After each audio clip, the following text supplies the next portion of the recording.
Here's the man kicking off for white-shirted Alabama. He spins it downfield. It is short. It is taken by Ed Graham. Graham comes across the 20, moves it out near the 30, and Auburn will go to work from the 29. First down as Randy Campbell, a senior at 165 pounds, comes out to start at quarterback. Bo Jackson on the right side of the wishbone, 230 pounds. Lionel James, a 5'7", 170-pounder at the other halfback. And the fullback is the freshman at 210 pounds, Tommy Agee. The wide receivers are Chris Woods.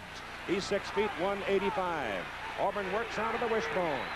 And you'll see a lot of Bo Jackson today. They send Wood way wide as they come to work from the 29. And on the first play of the ball game, Campbell throws it just as far as he can throw it. Chris Woods is down there, and Alabama knocks it away. He had double coverage. So Auburn comes out, unlike Auburn, and puts the ball in the air as Campbell threw it just as far as he could throw it. Woods, number one, is just going to run a streak route. What Auburn is going to try to let Alabama know early, we will throw the ball. If you bring your secondary up and put them on the line of scrimmage, we are going to pass it. And you can see the Alabama defender, Stan Gray, number 28, is right there. Comes close to intercepting it, but Woods fights it loose from Gay, and it goes incomplete. Campbell didn't get a lot on that ball. It was kind of a weak goose floating around up there in that wind. So it is second down and 10 for Auburn from their 29. And once again, the Alabama defensive people in very close as they give it to Lionel James. And he gets it around the corner and up to about the 33 before he is brought down by Emmanuel King. Up front for Auburn, Ed West is the tight end, 6'1", 235. Steve Wallace at tackle, 6'6", 265. David Jordan, 6'6", 260-pound senior, a good one. Ben Tamburello, 250-pound freshman. Jeff Lott, 270-pound guard. And Pat Arrington, 260-pound tackle at 6'6". And it is third down and 6 now for Auburn. Alabama again. All the defensive people in very close. They set up in a man defense in the secondary. Pitch it outside to Bo Jackson, and Jackson comes across the 40. He hits the sidelines up near the 45, and he's got an Auburn first down as Stan Gay finally shoved him out. One of the great football players in America that you fans around the country have never heard of is Bo Jackson, number 34. We believe that he'd be All-American and maybe the best running back in America. Number 34, big, strong, 225 pounds. Very, very fast, and he makes his muscle, puts his muscle to use there for the first down. He's averaging a mere 7 yards per carry, having carried the ball 138 times for 965 yards coming into this game. He is a sophomore. First down, the ball is very close to the 45. Up the middle, Bo Jackson, and he goes for almost 5 yards as he reaches the 49. Alabama's defensive people, John Hand, Mike Rodriguez, and Randy Edwards up front. The linebackers, Cornelius Bennett, Emmanuel King, Wayne Davis, and Scott McCray, and the secondary, Stan Gay, Sammy Hood, Ricky Thomas, and Freddie Robinson. They're playing a lot of young people. Change now, Vincent Elder, a sophomore from Decatur, Georgia, comes in at an inside linebacking position, replacing Wayne Davis. Second down, call it 6 for Auburn on their 49. Campbell outside with it. Jackson gets a block on the corner for Lionel James, turns it big, and he slips as he tries to cut back at the Alabama 28, and the Plainsmen are on the move. Emmanuel King brought him down. The key to the wishbone is the operation by the quarterback. He's going to fake to the fullback. The key tells him not to leave the ball with the fullback. Now the pitch, one thing that Alabama did not want to happen. Bo Jackson getting the ball outside behind a beautiful block by James, the halfback, and another beautiful block by Woods, the wide receiver, who is occupying the defensive back way downfield, giving Jackson plenty of room to run. Call it the 29 of Alabama, just inside the 29, and a first down for Auburn. They're opening possession, and they're marching from their own 29. Alabama showing a 7-man front right now as they shift, and Bo Jackson slacks it over the left side and gets 2 yards. Cornelius Bennett, a freshman from Birmingham, an outside linebacker, making the tackle. He's 6'4", 215, a true freshman. And destined for stardom, it would seem, at Tuscaloosa. A look at the coaches now. That's Pat Dye of Auburn. What a great young coach he is. Started his head coaching career at East Carolina, moved to Wyoming, and back to Auburn. Just a great marriage between the Auburn people, the school, and that young man. Second down and 9. Give Jackson 1 yard on that carry. Headed up in the wishbone. They've got a double wide alignment right now as they flex the tight end out, and Randy Campbell goes to throw, goes to the sidelines, overthrows Chris Woods. The split end. Britton Cooper defending for Alabama. Britton Cooper is another freshman who's playing in the defensive secondary. There's a look at Chris Woods, who's the leading receiver for Auburn. Here's the Auburn offense per game, rushing and passing. You see they're predominantly a rushing team. The opponents, you can see how much yardage they have made passing as compared to running. But I want to say right now that the base defense that Alabama's used all year will not suffice against the wishbone. They plan, and I think we can see more of the blitzing and bringing in the defensive backs at the line of scrimmage. Clayton Buford is in at wide receiver right now. They break the bone, and Campbell back to pass on 3rd down and 9. Goes to the sidelines for Buford. He tries a one-handed grab at a pass that seemed to be floating away. The wind gusting occasionally, and it caught that pass. Campbell did not have good rotation on it, and Buford couldn't pull it down. So it brings up a 4th down. Buford was the quarterback as a freshman, has outstanding speed, runs a good route. You can see that he is open, but as Keith mentioned, the wind did get the ball sailing just a little bit. He nearly made a great second effort to pull it in, but couldn't quite do it. Gay was covering, number 28. Al Del Greco comes in to try a 44-yard field goal. It will be into the wind. He has scored 225 points at Auburn during his career. He's a very effective place kicker, yet he has a strong leg. He goes. The ball is loose. The quarterback picks it up. Mike Mann. The man throws to the sidelines. The ball came skittering back to Mann, and Mann never got control of it. Del Greco was past the point of no return in his movement, and so the Auburn Tigers have their field goal try go awry. The attempted field goal is really involves a 3-man team, the center, the holder, and of course the kicker. But the holder, number 17 for Auburn, Mike Mann, fumbled the snap. It looked like it was a good snap. He just dropped it. Let's see if you can't tell. The ball was right where it should be, right over the tee. All he has to do is grab it and put it on the tee, but he couldn't do it. Once Del Greco had committed himself, he was past the point of no return. So Alabama comes to the attack now with Perry Goode, the freshman running back, carrying for the Crimson Tide, and he moves it from the 27 up to about the 30. Walter Lewis, the senior from Bruton, 6'1", 210, opens at quarterback for them. This is Perry Goode, who just carried the ball, 6 feet, 170, a freshman. A big fullback. He's an awfully good one. I mean, he is really a tough fellow. Ricky Moore, 235 pounds. Jesse Vendross, 6'1", 185, a flyer outside. And little Joey Jones, 5'9", and 165. Alabama will put it up. They're working with the wind at their back. They'd love to run for a while, however, to get Auburn pulled in. But now Lewis goes to the air. He goes incomplete to his tight end, Preston Gothard. Preston Gothard is 6'4", 210 pounds, couldn't reach that pass. Up front for Alabama, Hardy Walker, 6'4", 270. At guard, it's Mike Adcock, 6'3", 245. At center, the son of Billy, Wes Neighbors. And John McIntosh at the other guard, 6'1", 245. And Doug Vickers at tackle, 6'3", and 250. And it's 3rd down and 6 now for Alabama from their own 31. Walter Lewis is really and truly the key man for Alabama's offense. So much rides with what he can do with it, and he's going to throw it again, throwing twice out of the first possession. He is hit as he delivers the ball, and it is almost picked off in the secondary. It was Quincy Williams who came roaring in to lay the pads on him. And Quincy Williams, remember, the last time we saw Auburn, played a very good ball game between the hedges over at Georgia and was a prime figure in Auburn's 13-7 victory. They're the defensive people for Auburn. The secondary, some people think there might be enough inexperience back there to make Walter Lewis's passing game work today. That time it did not.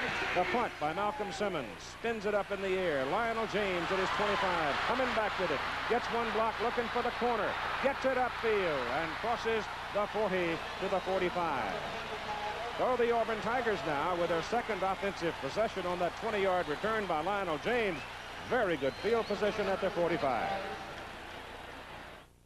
It's picked up some now just over the last few minutes. So we've got some broken clouds, and the sky is not as threatening as it had been, but the wind may be partially responsible for that, blowing from right to left or in from that end of Legion Field. Right now, the Auburn Plainsmen, they go to work. The Tigers from their own 45. No score, first quarter. Auburn ranked 3rd in the nation with a record of 9-1 and trying to win the Southeastern Conference title outright. The ball is handed off to the fullback out of the wishbone. That's Tommy Agee, and he pops in there for about 3 yards.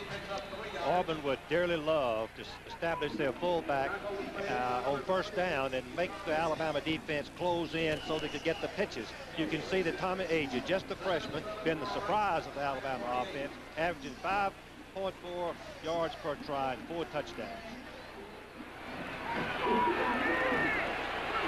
Second down, 7.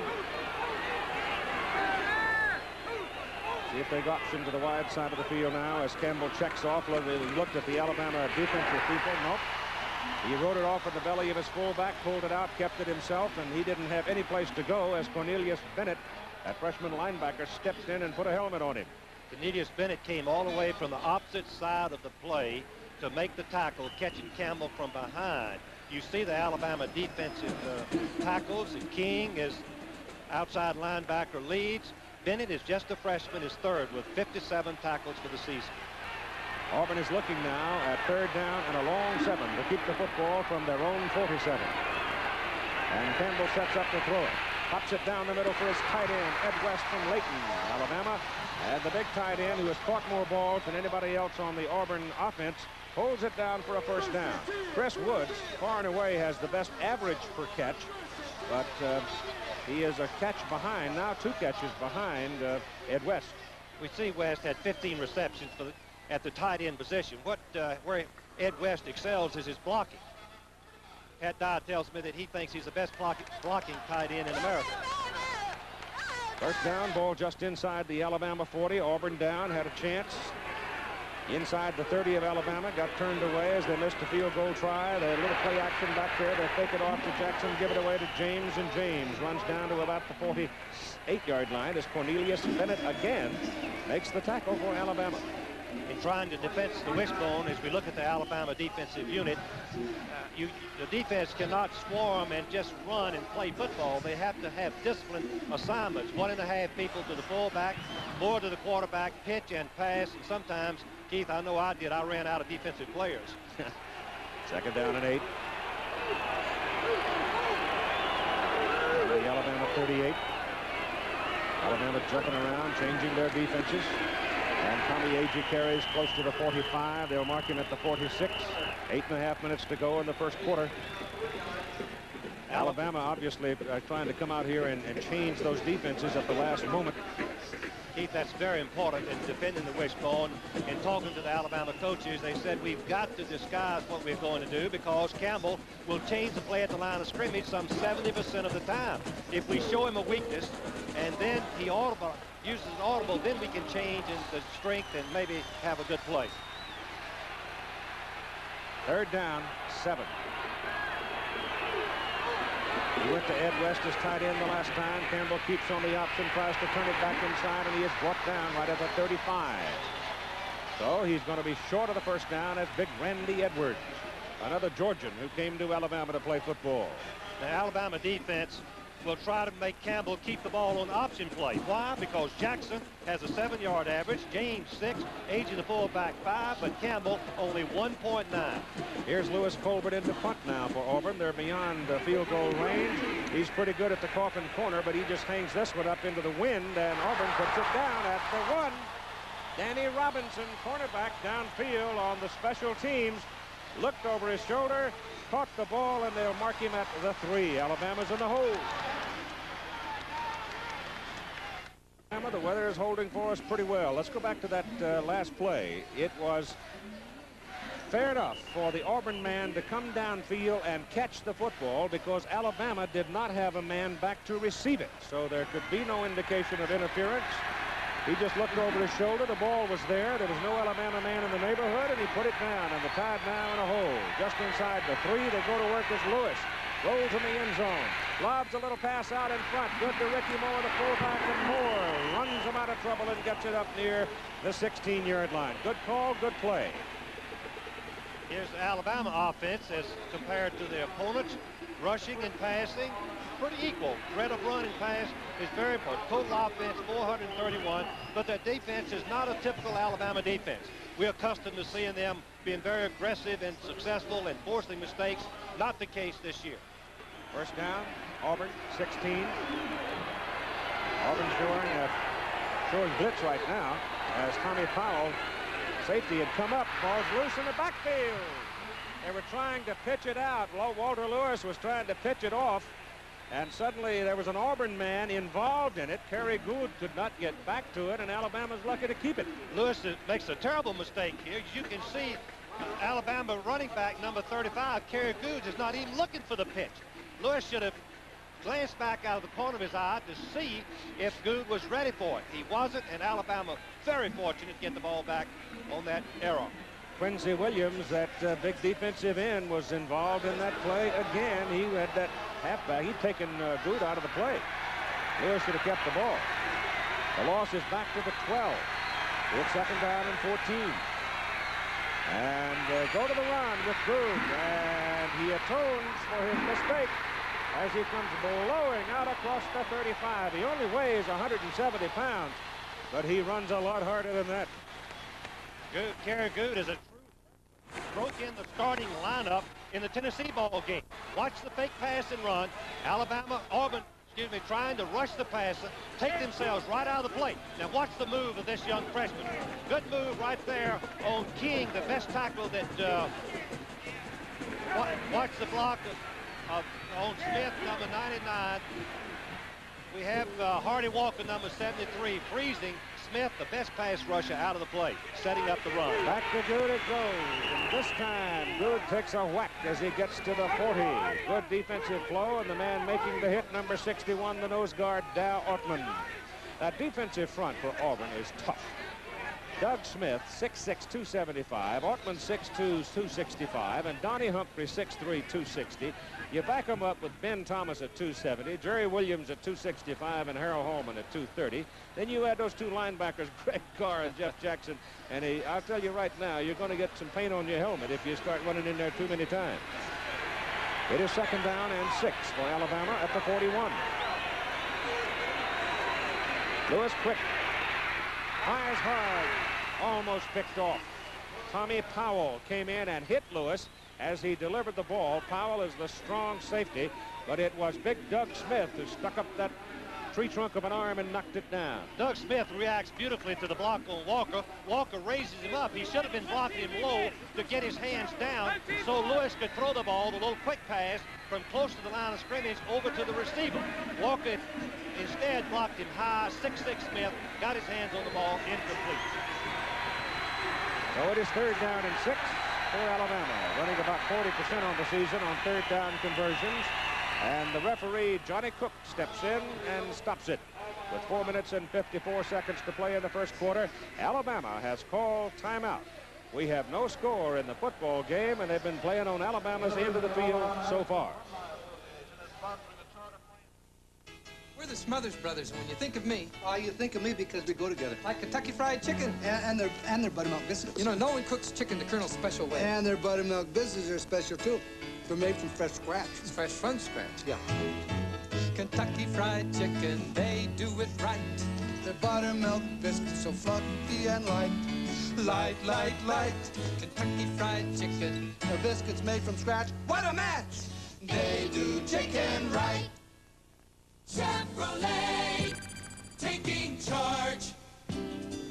When you buy a dependable Chevy Chevette, you'll find you can also afford some of the other good things in life. Like extra money for a growing family, or an honest-to-goodness vacation.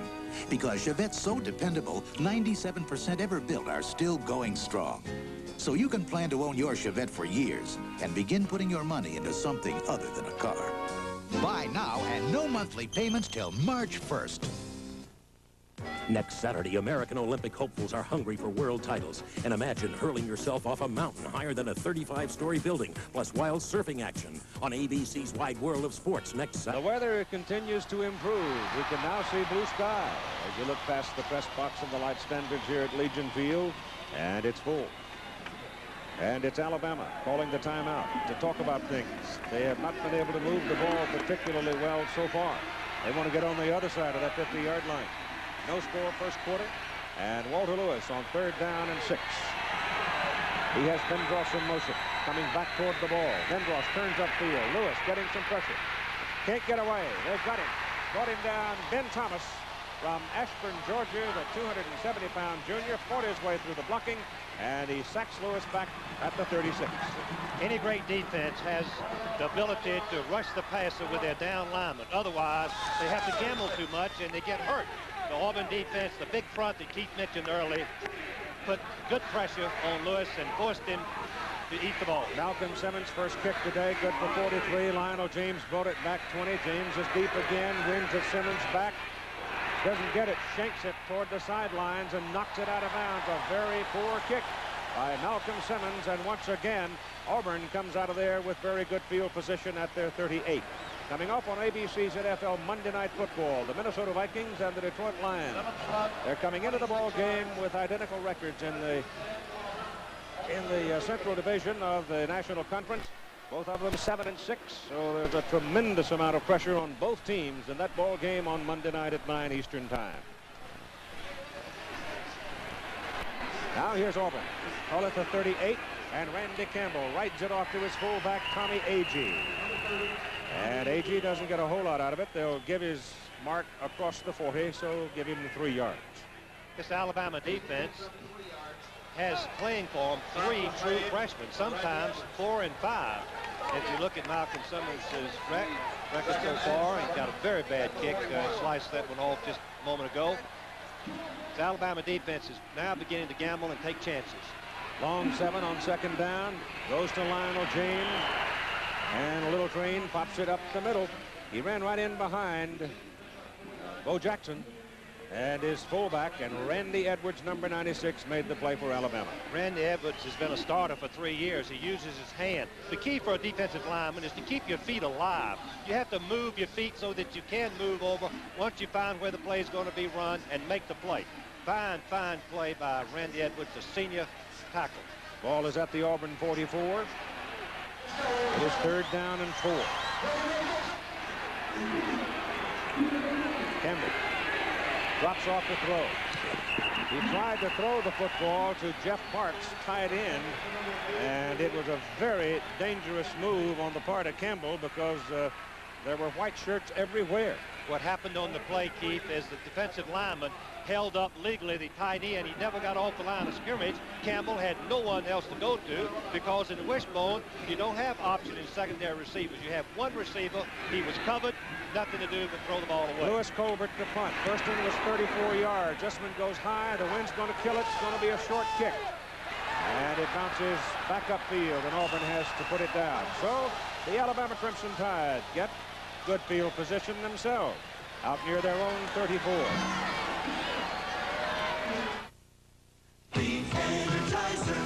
How long are you going to play that? My last babysitter let me play all night. All night? Yep, I used the Energizer.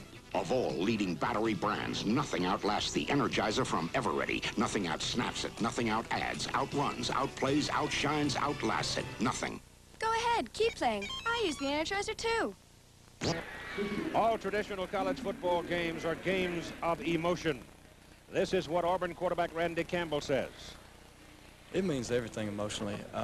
We feel like if we were to lose this game, it would destroy our whole season, even though we're 9-1 and already going to the Sugar Bowl. It means everything as far as state championship or bragging rights, and it helps in recruiting, and you have to listen to it for a year. Randy Campbell, a comment from yesterday, and that latter part of his comment may be the most important. You have to listen to it for a year. Keith, in my impression about the Alabama offense is their receivers that we talked earlier are open. Lewis has not had the protection to get the ball to him. I have not seen the Auburn secondary do a good job of covering him so far. You've got 2 minutes and 53 seconds to play in the first quarter. It is the defensive front of Auburn right now, I think, that's got control of the football game. In fact, both defensive fronts seem to have control at this moment. They've got Benbross and Jones wide now on first down. Let's see if Ray Perkins wants to go to the pass on first down, and he does, and he gets better protection out of it.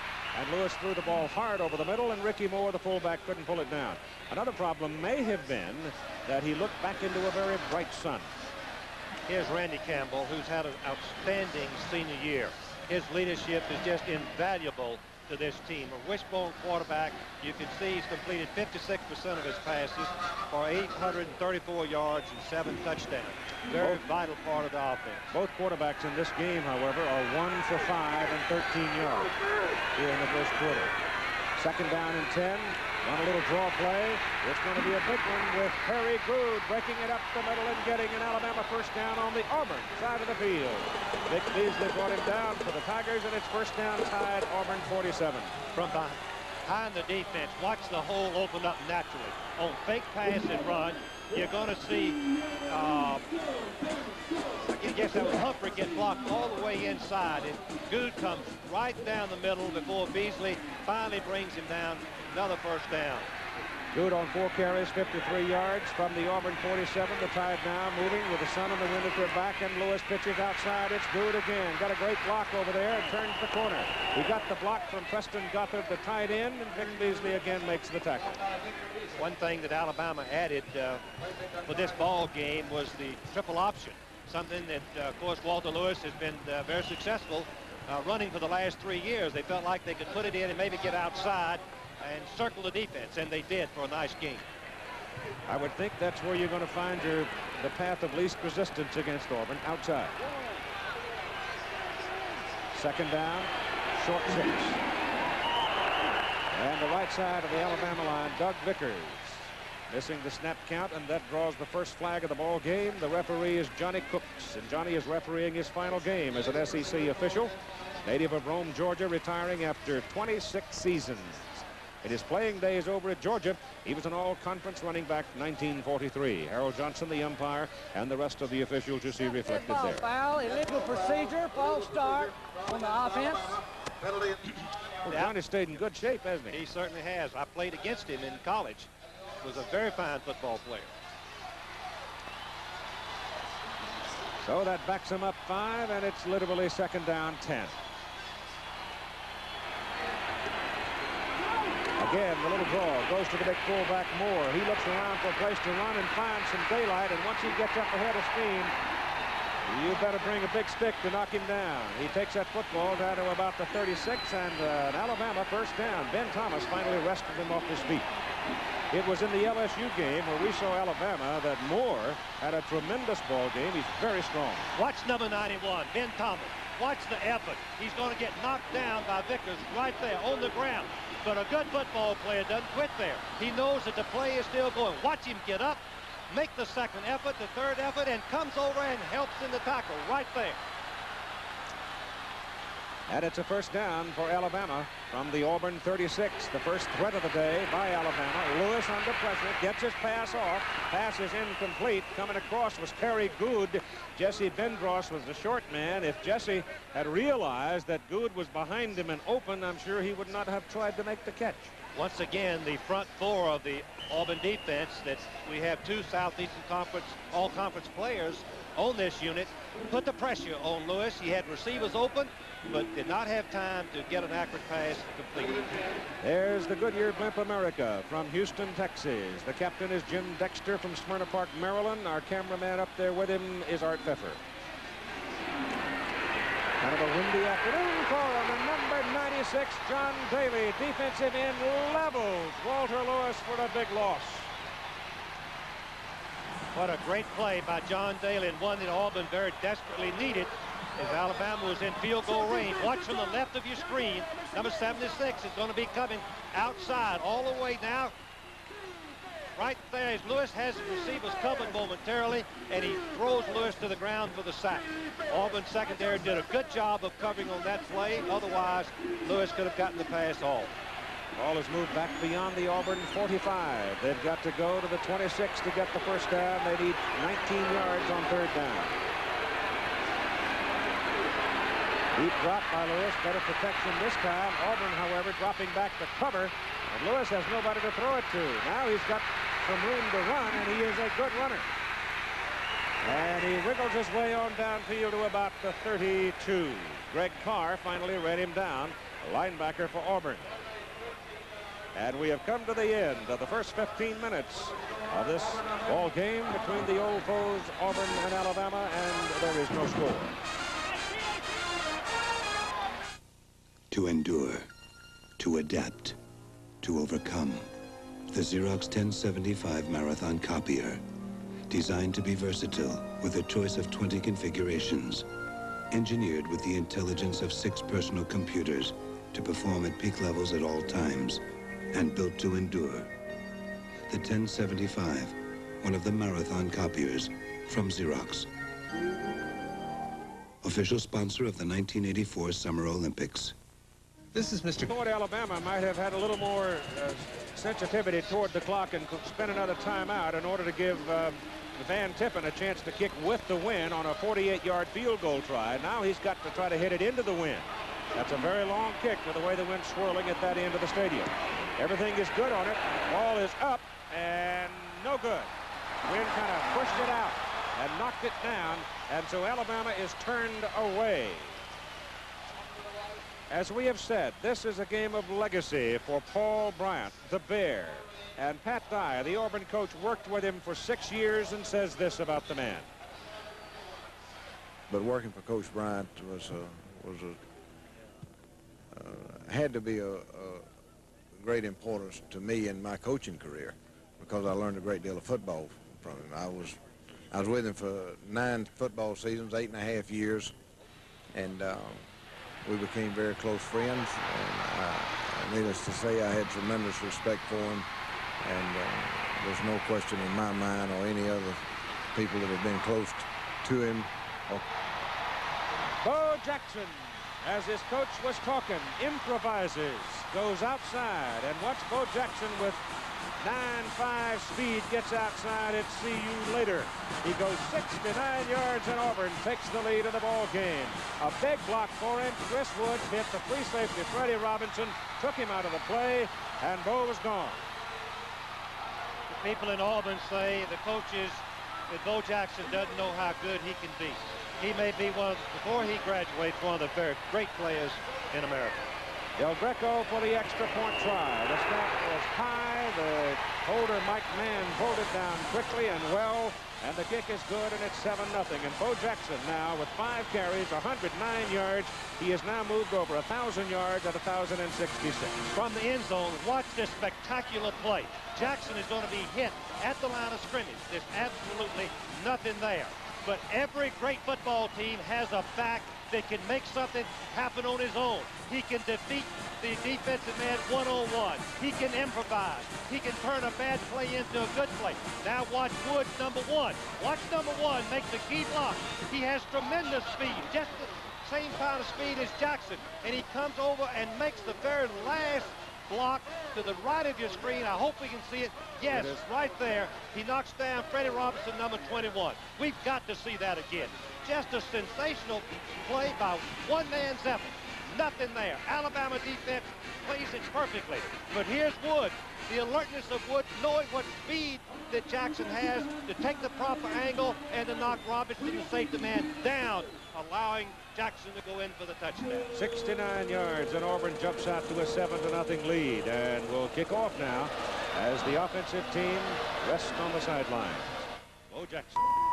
The Alabama defense had played beautifully. Since the first possession of Auburn's, they had stopped Auburn cold. They had that play stopped cold, and one player, his effort, turns it into a touchdown.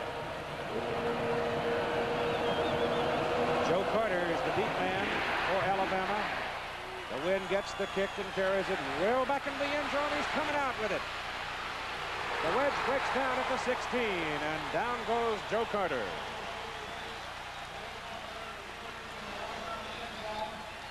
Alabama will be going into the wind, which might have some effect on the passing. But the Alabama offense, to be successful, it's a finesse offense, meaning they finesse plays, running plays off of the passing. That's what they've been successful with so far.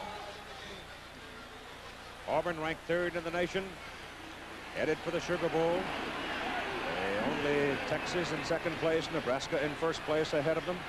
They still think they might be able to pull off a miracle and win a national championship. Here's the pitch back to Perry Good, and Good carries for Alabama up near the 25. After 15 minutes of play, here are your stats. You can see that neither team really had the upper hand in that first quarter, just as even as it could possibly be. Both teams missed the field goal. The surprising thing is that Alabama's defense had done a good job of stopping the Auburn rushing game, and then Auburn's pass defense had limited Lewis to only 13 yards. Yeah, but that 6 to 9 yard shot by Jackson will distort those numbers somewhat, won't they? In the second quarter, they look considerably different unless Alabama can put something together right here. Good play by Good. He's got about 1.5 yards for a first down as Lewis puts it up. Sideline pattern thrown out of bounds. You throw it that high in the air, the wind is going to affect it, and it pushed it off the field of play that time. Good, the intended receiver, covered by David King. Alabama had a waste down. It was second down and 1, so they decided to use a little gadget play, a little fake reverse, send their receiver out of the backfield deep, hoping they could match him up with a linebacker, but it didn't happen. The safety man was covered. You really think against that Auburn defensive front that third down and 1.5 yards is easy? No, well, I should say it's easier than 3rd and 2. They're going to pitch it wide, and they get the first down. That's Good pops through there. Coming up to support on the play, David King. King couldn't quite get to him, and Jim Bone also didn't quite get a hand on him, and Good runs. He's a good-looking running back. He is, Keith, but look at the block by Ricky Moore, number 26. That's the key. Watch Moore come right here and knock down King, number 27. That's the block that springs Good into the secondary, and as Keith said, he has that ability to leap over and make the nice gain. You know, he's got 80 yards himself. And just a freshman, and Jackson is just a sophomore. Good is out now, and Joe Carter comes in to replace him at the I-back or tailback position, and Walter Lewis is back to pass. That's good protection. Throws it down the middle. Joe Jones. Little Joey comes down to the Auburn 45 and makes the catch where King makes the tackle. That's Joey Jones, number 4's 30th reception of the year. What a fine, fine receiver he is. But the thing on this pattern, Walter Lewis has got time. The Alabama offensive line protected him to where he could set up, read the coverage, identify the receivers and open receivers, and you can see Jones right in the middle for the reception. Anytime you see a 5'9", 165-pounder going over the middle to catch a pass, you know he's a tough football player, don't you? Yes, you do. 45-yard line, first down. The play goes into the middle with Ricky Moore, the 235-pound junior from Huntsville, hounds on down close to the 40. Ricky Moore can be the key in this ball game for Alabama also. He's the leading rusher for Alabama the last 3 years. He's averaging 5 yards, over 5 yards per try. Big, strong, 6 foot tall, 235. Keith, there's no way you can get a real headgear on him. Not enough room. Good is back in now. Carter out. Terry given a chance for a breather after 2 hard runs. At its second down and 6. That's Ricky Moore. Hard to bring down, isn't he? Number 45, Jimmy Warren, finally got enough of him and took him down, but he's got a first down for the Crimson Tide at 12.5 minutes to go in the first half, and Auburn leading 7-0. Well, Alabama guessed just right against the Auburn defense. Auburn was bunched inside, expecting the play to come in the middle. Ricky Moore, we see what he's done so far this year. 4 consecutive 100-yard games. Donnie Humphrey comes out for a breather. Gerald Williams goes in to replace him. Defensively for Auburn, it is Alabama at the Auburn 31. Walter Lewis pitches the ball outside to Good. Good surrounded by 3 blue shirts. Down he goes at the 20. Principal tackler was Jimmy Warren. Great acceleration by Good. He really slashes in there. Keith, he has, the coaches told me that he can be going full speed after 1 step. Now, we've heard that, and I've heard that all my life, but coaches say that he can do that. But on that last play, Alabama circled the Auburn defense with option play, and Joey Jones, the wide receiver, making the key block. It's first down, Crimson Tide at the Auburn 20. And trailing by 7 and threatening now. That's Ben Gross, number 88, coming back into the picture toward the ball as Lewis drops. He's going to the end zone with it for Joey Jones. Touchdown!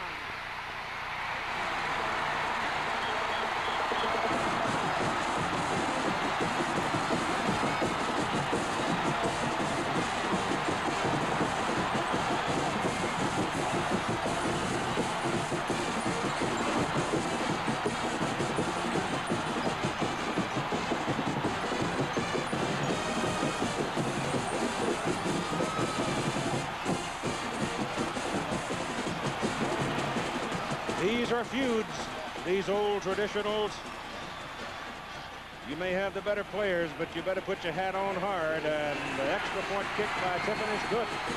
And we're all even at 11 minutes and 42 seconds to play in the first half. Alabama now 7 and Auburn 7. Chevy. 20-yard touchdown pass, Walter Lewis to Joey Jones. They ran 4 running plays and threw the ball 4 times on the 8 snaps in that touchdown march. When a team has the threat to run and pass, it puts added pressure on the opposing defense. That's what we're witnessing right there.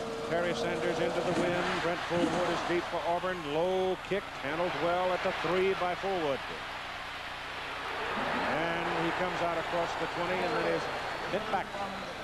Look at the touchdown. Yeah. From the end zone, when the offensive line blocked the blitz, your defense is in trouble. Walker, Adcock, Neighbor, McIntosh, and Vickers hold the blitz out, giving Lewis plenty of time to see the receiver and hits him for the touchdown.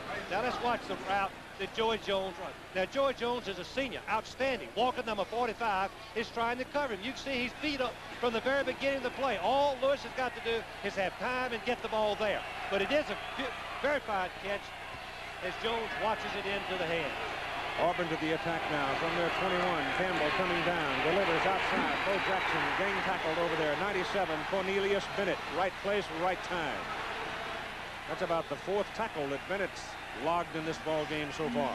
Bennett is going to be a very dominant football player. He stands 6'5", weighs 230, and the coaches tell me he's the 3rd fastest player of the freshman class, running a 4.5 and was a fullback in high school. Number 97. There's a loss of a yard on the carry. After the play by Bennett, 2nd down 11, Tigers.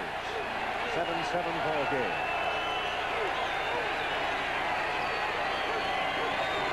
Campbell outside. Lionel James blocked from Jackson. James turns to the 28. Short of the first down. They're going to need about 3 as John Hand, defensive tackle, floated outside with a play and made the hit. Randy Campbell changed the play at the line of scrimmage, went to the triple option. He wanted to get the ball pitched. He did, and Alabama did recover in time with Hand making the play short of the first down. Auburn has played 8 bowl teams. They've beaten 7. Texas the only one to whoop them. 3rd down and 3. Campbell, quick pop. Woods had his man wide open and missed him. Woods had come into the ball game, brought the play, and Campbell had everything going, had everything set, except he did not throw the ball accurately. On 3rd and short yardage against the wishbone, you put your defensive backs and just about everybody on the line of scrimmage. Alabama did. Gambling, the pass went incomplete because of the wide throw. Lewis Colbert to punt, pressure on him, kick is away. High hanging kick for Greg Richardson, a quick freshman from Mobile, trying to go outside, nothing to it. He's tumbled out of bounds, and you've got a penalty flag thrown on the sidelines as they go rolling out of bounds, and it might have been a tackle out of bounds. It might be an unnecessary roughness call here. That was a 50-yard punt by Colbert. You've got 10 minutes and 6 seconds to play. We're waiting for the call now as the referee, Johnny Cooks, talks with the linesman who made the call over there. 5-yard face mask. Hey! Johnny Cook says face mask on the tackle. So they'll assess a penalty against the Auburn Tigers, and Alabama again will have very good field position as the sun is out bright right now. What does it take to excel? Yard penalty for incidental grabbing of the face mask on the tackle on the sideline, and it moves the football out just beyond the 29 for Alabama. Tim Brandt on the sidelines for us again today. Feet may be a little damp, but so far he's been able to stay dry. Joe Carter and Ricky Moore are the setbacks now as Walter Lewis goes to work. Hands it off inside, or did he keep it? No, he kept it. And number 99, Doug Smith, had a hold of him along with Greg Carr. Greg Carr wearing number 54. That was the uniform number and the uniform that was taken aboard the space shuttle. Watch Smith, number 99. He's an all-conference player last year and this. He penetrates, and by penetrating, he really disrupts the ball handling of the wishbone. Lewis has no chance. Smith comes clean in the backfield and just wraps him up and holds him until the play is over. Big Doug from Bayboro, North Carolina, had played for Pat Dye up at East Carolina. When Pat went to Wyoming, he dropped out of the game for a year, but when Pat came to Auburn, he transferred. And Walter Lewis back. Smith after him. Lewis throws it in the crowd. Joey Jones was over there, and Walter threw it about 9 feet over his head. And why not? Because that big horse Smith was thundering down his throat. ABC's Wide World of Sports next Saturday. World Cup Boxing Championships, the World Ski Flying Championship, the Duke Kahanamoku Surfing Classic from Hawaii as top international surfers are in the waves off Sunset Beach. And when you do that, good luck. Third down, 12, and Lewis to throw. Gets away and gets some of it back.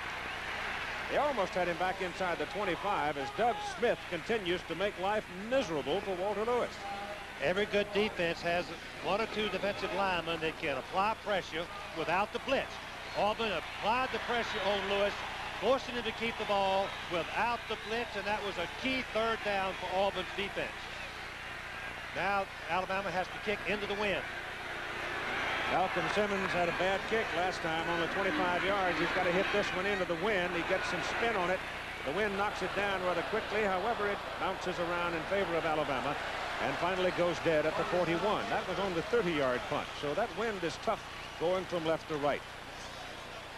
I'd like to tell you something that's very important to all of us, because next Tuesday night, the gentleman to my right, Coach Frank Broyles, will be put into the National Football Foundation Hall of Fame.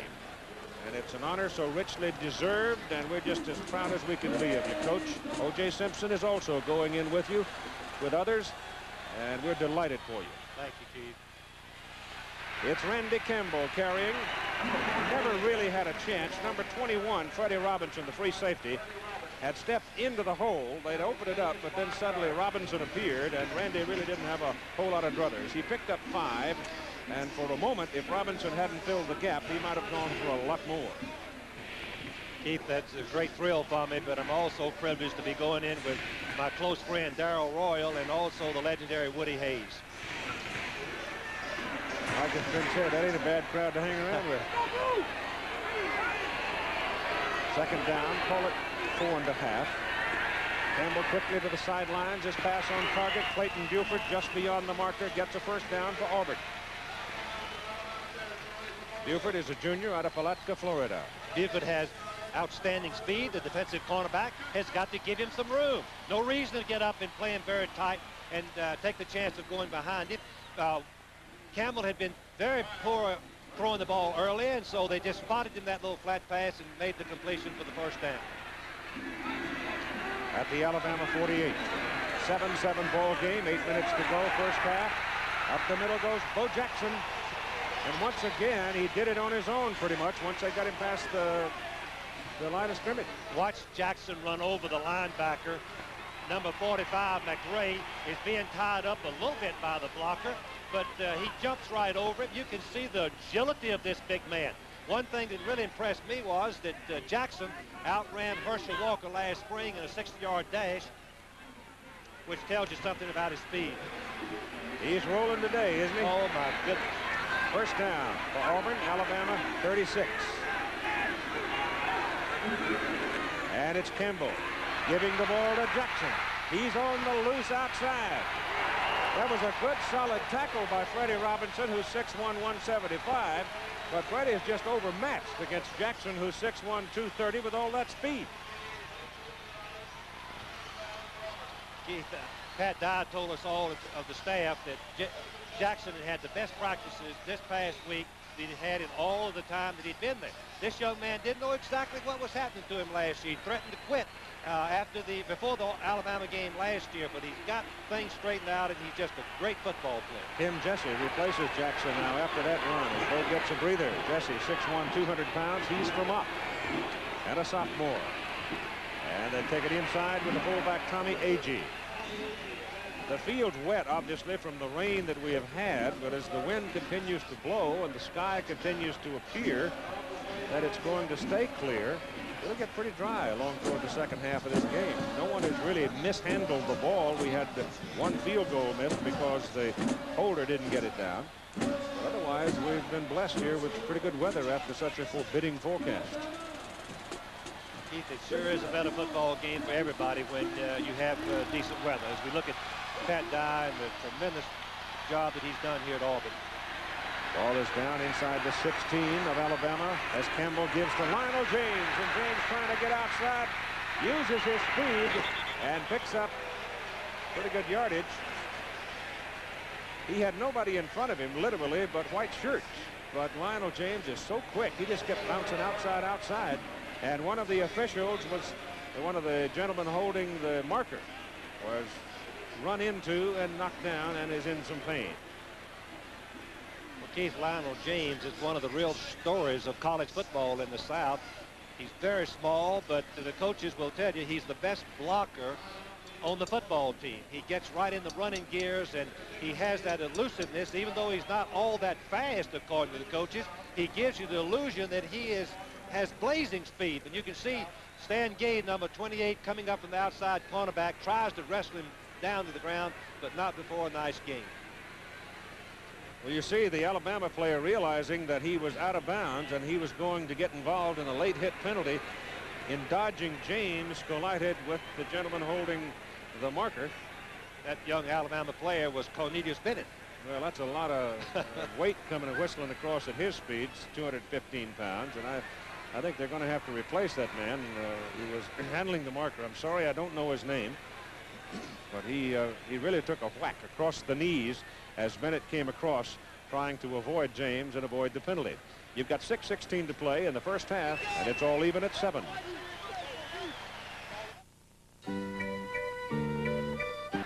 We do have to get a replacement for the marker crew over there, and the game now will resume.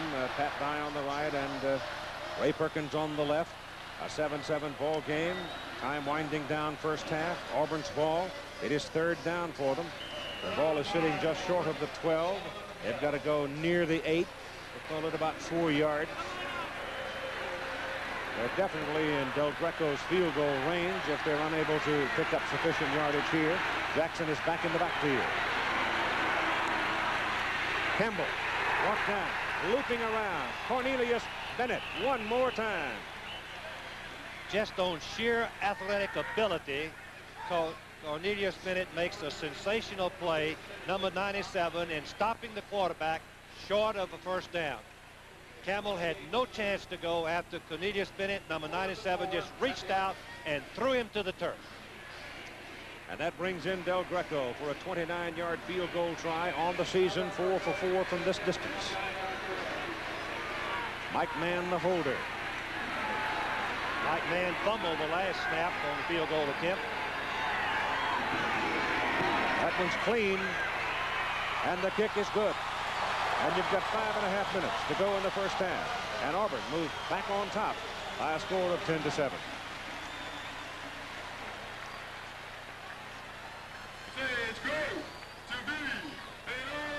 Coming up here on ABC, the Gator Bowl, December 30 at 9 Eastern Time. The Florida Gators against the Hawkeyes of Iowa. Oh, Keith, that's going to be a great ball game. That's a foot stomper. Ball with peace.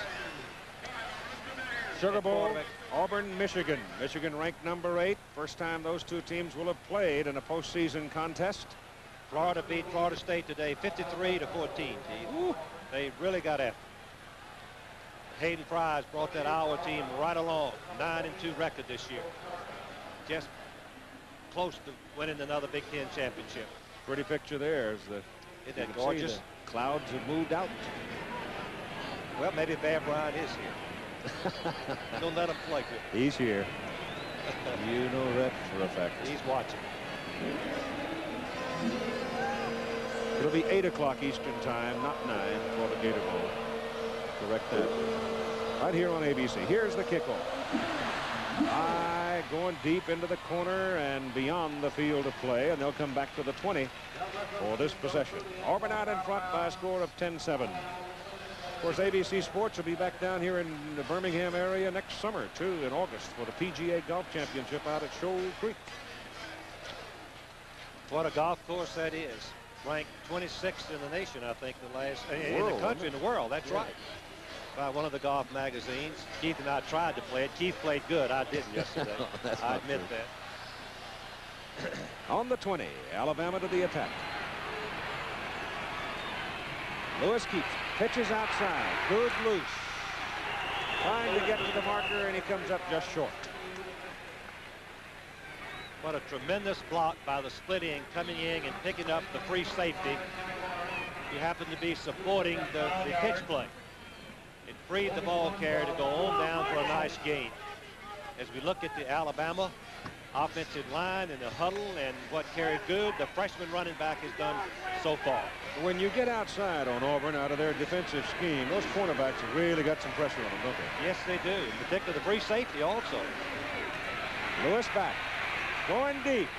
Joey Jones on the dead run. Out of bounds. Jimmy Warren covering. They just ran out of real estate. Jimmy had him on the boundary, and the boundary was helping with the defense. Well, Joey Jones is a tremendous receiver. Has outstanding speed. He knows he's got that experience, and he's working on Jimmy Warren, number 45, but it's very short yardage. And Jimmy Warren doesn't have to be worried about up there. If they run up the middle, they're going to make the first down.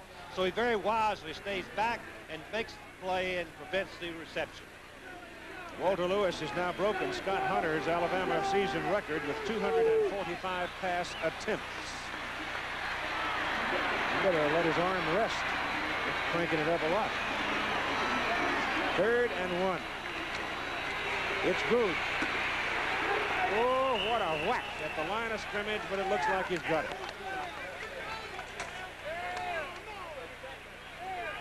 I don't know exactly who it was. They went helmet to helmet with him, whether it was Greg Carr or Quincy Williams, but you could hear the collision a half a mile away. It is a first down. Keith, the impressive thing for Alabama has been the execution of Walter Lewis on the option play, something that he ran for 3 years under Bear Bryant, and also when he had time, his passing. From the 30, 1st and 10 for the Tide. Tommy Bell, the safety, is creeping up. Now he drops off. They run the ball to his side of the field, and Kerry Good runs it up across the 45 to the 46, and another Alabama first down. Quincy Williams finally runs him down. You know what, Frank? If Tommy Powell had come on up there and filled that position where he had started, he'd have stopped the play probably. But by this time, Good's got up a full head of steam and open field, and he's hard to catch. Well, I think Quincy Williams, number 93, makes a tremendous. He's going to charge himself up outside, which is really a bad defensive play. But he recovers and chases the ball carrier. Good defensive players never give up. And Quincy Williams makes a fine play. Kerry Good now, 11 carries and 114 yards. And Joe Carter trying to get outside and does. And picks up a big gain for Alabama. So here comes Alabama now exercising the option play and the outside. It was generally felt by those of us who have seen these two teams and studied them over the last few days that that's where Alabama might be able to run if they could get outside. Well, Joe Carter ran right through the arms of probably the best tackler in the Auburn secondary, Tommy Powell, number 9. Powell had him for a short gain, but Carter just ran right through him for the big gain. And a first down. Ball now on the Auburn side of the field is just short of the Tiger 43. 10-7, Auburn leads, 3:57 to go, first half. Lewis pitches to the fullback, Ricky Moore. And there's a pretty good-sized collision when Moore comes banging into Jeff Jackson and company. But he's got yardage. He's got 4. Well, the Alabama offense is doing a good job of mixing up the fake pass and run, which has been their big playmaker, but they mixed in enough option plays to keep the Auburn defense completely off balance. Pickup is about 3.5, actually. The comparison of Good of Alabama and Jackson of Auburn. Both running backs having a big day. Second down, 6.5 from the 40. Lewis ends it off inside. Moore to about the 36. He's got to get near the 33, so it'll be about 3 yards. on third down. I think we should point out that Goode's 114 yards exceeds the average total of the teams that have played against Auburn in the first 10 ball games. 106-yard average. Shows you what that young freshman can do. Big conversion down coming up, Keith. Third, short 3. Lewis still got it. Quincy Williams after him. Lewis has got the first down. He's inside the 20. He's knocked down at the 14. First down, Alabama. How valuable can a quarterback that can run a 4-5 be to your football team? Here is a perfect example. The receivers are covered. Auburn could not do a better job of covering more in the flat and in on the curl. But watch the speed of young Walter Lewis, who runs a 4-5, weighs 205 pounds, turns it into a successful play. Got a first down on the Auburn 14. Alabama trying to get the lead here in the late going of the first half. It's Lewis calling his own number. Came outside, nobody to pitch. Turned it back inside, and Doug Smith knocks him down as he runs inside the 10, near the 7. The Alabama offense really has got the momentum going, and Walter Lewis, as we said earlier, he was going to be a busy man, throwing the ball, scrambling, and running the option play. Some coaches will say it can't be done. Run the option play and throw the ball effectively. Walter Lewis has proven them all wrong. Auburn right now has gone to a goal line defense as they put Ben Thomas in, and Walter Lewis hands it off inside. Lewis was hit just as he made his pivot, but the ball was gone to Ricky Moore, the fullback, the up man out of the eye, and Moore's inside the 5. Walter Lewis, being the senior, really wants to have a great ball game. Last week against Boston College, he was only 4 out of 12. The team had 4 fumbles, and they got beat. This young man's had an outstanding career. In fact, he's the only Alabama player to ever gain over 5,000 yards. That says something for this young man's ability. They are the length of the football away from a first down. This is third down coming up. Everybody is jammed inside. Lewis slides off the right side guard, John McIntosh, and the center, Wes Neighbors, and would appear to have a first and goal. He's got it. Keith, the clock is a factor right now. Alabama has 2 timeouts, and there's 51 seconds left to play. They just spent one of those timeouts, stopping the clock at 51, trying to take the lead at halftime.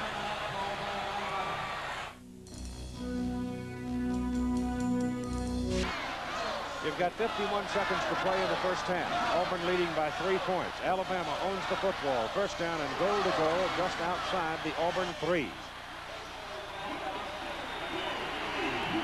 The key factor here could be the option play for Walter Lewis, either keeping or going outside.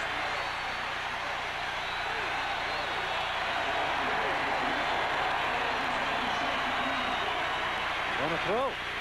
Lobs it out. Joe Carter. Touchdown, Bama.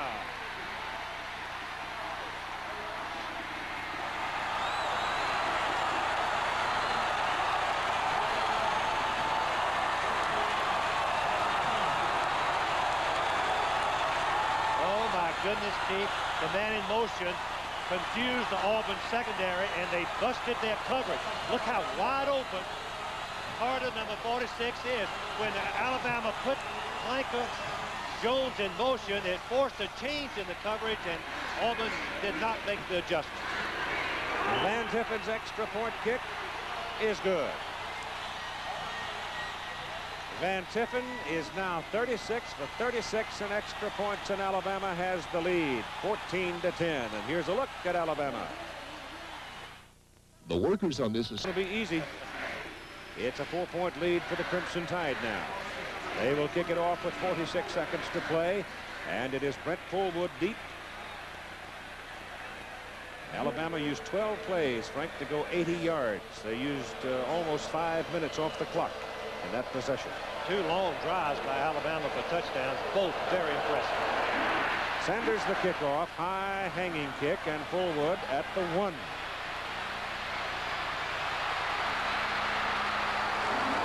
They'll give his progress just beyond the 27. And 40 seconds to play in the first half. Auburn with 3 timeouts, Alabama with 1. What can you anticipate from an Auburn football team, which is basically wishbone, as we look at the numbers on that very impressive drive? I think give it a bow outside. And just let him try to break one.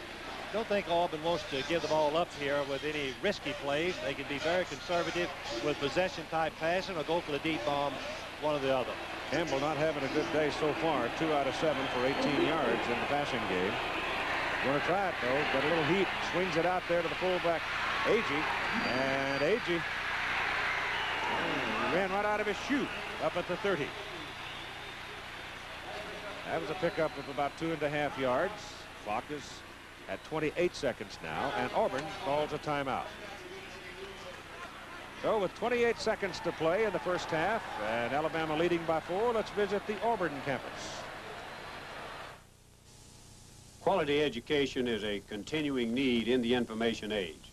Through the Auburn Generations Fund, the university will be able to provide the faculty and facilities necessary for economic growth. You know, it doesn't matter if you're orbiting the Earth. Back to win this football game and finish at 10-1.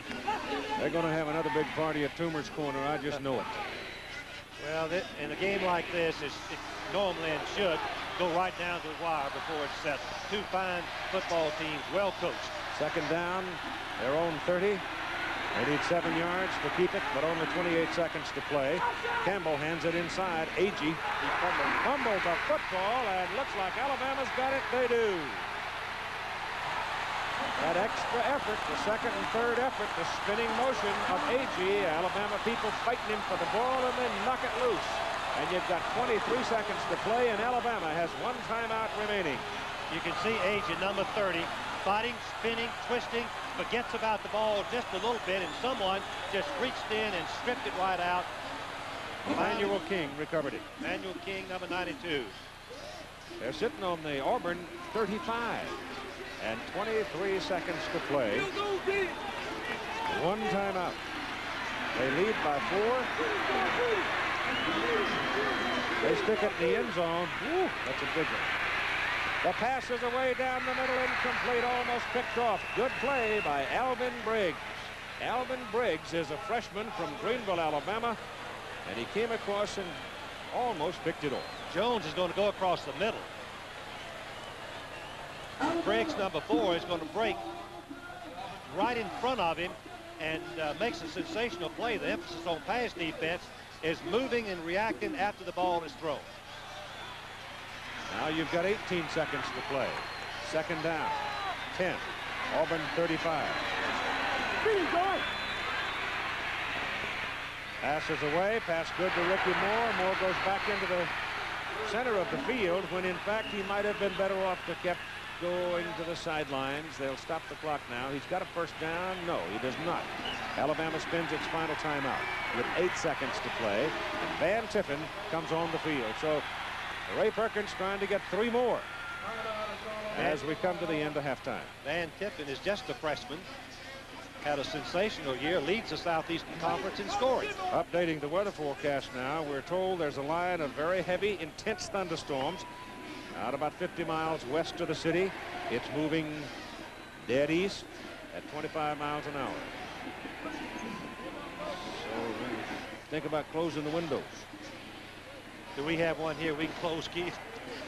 Better get out the bateau. That's what you better do if it rains like it rained last night. 7 inches of rain. Some places in the state they had up to 12 inches, we're told. In fact, right here at Legion Field, they had 8 inches last night. It was not a fit night for a walk, I'll tell you. Keith, did we mention that Van Tiffen will be kicking into that same wind, and it has picked up. It seems to be blowing about 10 miles an hour. Oh, it's more than that, Frank. 15. Look at that big old flag. Yeah, pretty strong. This is 43. And it's certainly not a gimme from 43 yards. The last one was 47, if I remember correctly. Yep. He just missed. See the shirt blowing. That's how strong the wind is down there. That's not going to get there.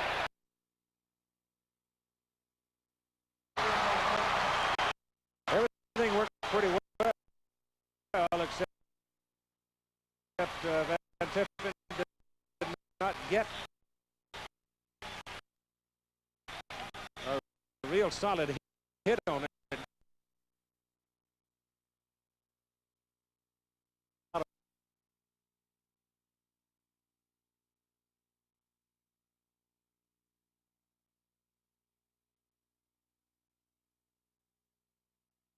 And Auburn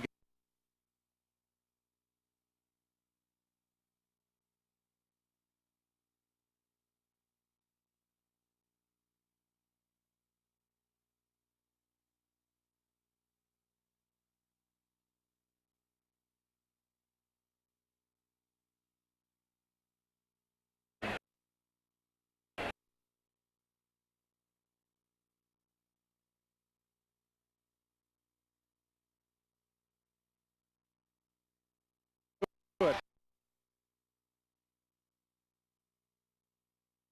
Field.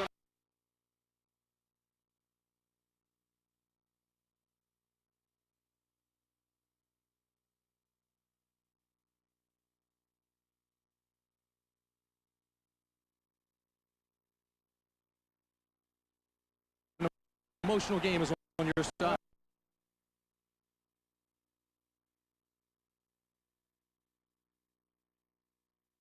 There in a couple places in the first half, gave up the big long touchdown with their great running back Bo Jackson, but they're a great football team, and this game's not near about over. Well, it looks to me as if Walter Lewis, optioning the outside people, has also opened up the passing game. Well, it has, and we running outside with the option, like I say, but we've got to keep doing that for our pass protection's sake. Besides, we didn't tackle very well, and they hurt us with the weak side option and the draw, and Lewis broke containment a couple of times, and so that's how they got to 14 points. Pat, I was going to ask you about that because when I talked with Ray Perkins, we talked about the option play and your outside people and how that opened up the passing game. Yeah. Well, there's no question that it's difficult to play the option and the pass at the same time. Okay. Hey, good luck the second half, Pat. And that's logical, Keith. Let's go upstairs and kick them off. You just wait. You're not going to be so dapper in about 30 minutes when that big old rain comes over the hill there. Quickly now, let's go to the halftime highlights, and we'll start off with Bo Jackson and a 69-yard run. Alabama played the play perfectly, at least the first part of the play, but they didn't wrap up the great running back Bo Jackson, and he improvises. That's where Alabama slipped up, and you see a great effort by Woods, number one, the wide receiver coming over, making the play. Jackson goes 69 yards in for the touchdown. Made it himself a large part of it. Now we go to Walter Lewis, who's emerging as a star for Alabama. This a 20-yard touchdown pass to Joey Jones to tie it. Well, when you blitz and you don't get to the quarterback, you're in trouble. And this is exactly what happened to the Auburn defense. They were playing man-for-man in the secondary. Number 45, Warren, was covering Jones, number 4, and he couldn't do it right here. And then this was the touchdown to the Carter in the flat. And then Walter Lewis stuck him in the end zone to recapture the lead after a field goal by Auburn, a 14-10. Lewis Carter catching the pass. The kickoff to start the second half goes out of the end zone. There will be no return on it, and Alabama will go to work at its 20.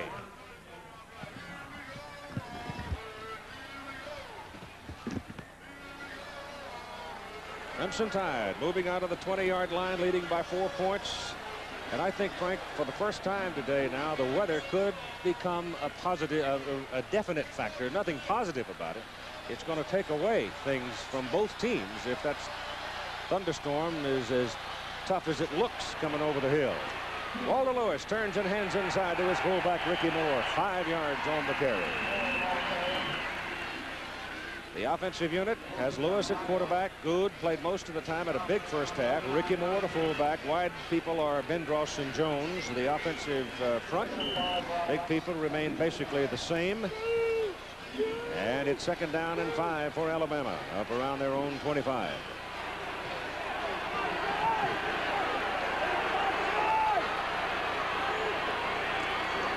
Lewis on second down again gives it to Ricky Moore, and Moore is up to the 29. A yard short of the first down. As we look at the Auburn defensive people, John Daly had a quarterback sack from his defensive end spot. Doug Smith at big tackle made life miserable for Lewis. Dow Altman, old country boy at nose guard. Donnie Humphrey is the right side tackle defensively. And outside, Quincy Williams, who had a big first half. Linebackers are Greg Carr and Jeff Jackson. Jackson, the leading tackler so far in the ball game for Auburn with 9. Third down and a yard from the 29 for Alabama. Lewis goes to Goode. He's hit behind the line of scrimmage. He is knocked down at the 26, and Doug Smith made the play for the Tigers. Once again, a big play by a defensive man. Time that Auburn desperately needed it. Watch Smith, number 99. On 3rd and 1, you need to penetrate. You need to get somebody in that backfield. Smith gets blocked by Walker only momentarily, and look at the effort. He comes back and slows Goode down enough for his teammates to make the play and force the punt. Malcolm Simmons is in to do the kicking. 4th kick of the game. Lionel James is deep. Auburn should get very good field position. They peel out for a return. It's a fine kick by Simmons into the wind, spins it upfield. That's good coverage by Alabama. But Lionel James, trying to get around the corner, could not run away from Chester Braggs. And so they don't have all that good field position after all, as Simmons was able to spin that ball upfield into the wind, 46 yards. Auburn opens with Campbell at quarterback, Bo Jackson, Lionel James, Tommy Agee out of the wishbone, wide man Chris Woods. Ball is just outside the 25. West, Wallace, Jordan, Tamburello, Lawton Arrington are the people up front for them. And they set up on the wishbone from the 26. Jackson has 8 carries, 140 yards, and a touchdown so far in the ball game. And obviously Randy Campbell changed the play at the line of scrimmage. Pitches outside to Bo Jackson. Puts his head down, splits defenders, and may well have a first down. He's close to it. Just a tremendous effort by Jackson. Once again, the Alabama defense confused the blocking. No one was on the cornerback. The force was there for the loss to not get Jackson to the ground. He goes on and makes 9 yards. Just short of the first down. Ball sitting right on the 35. 14-10 ball game.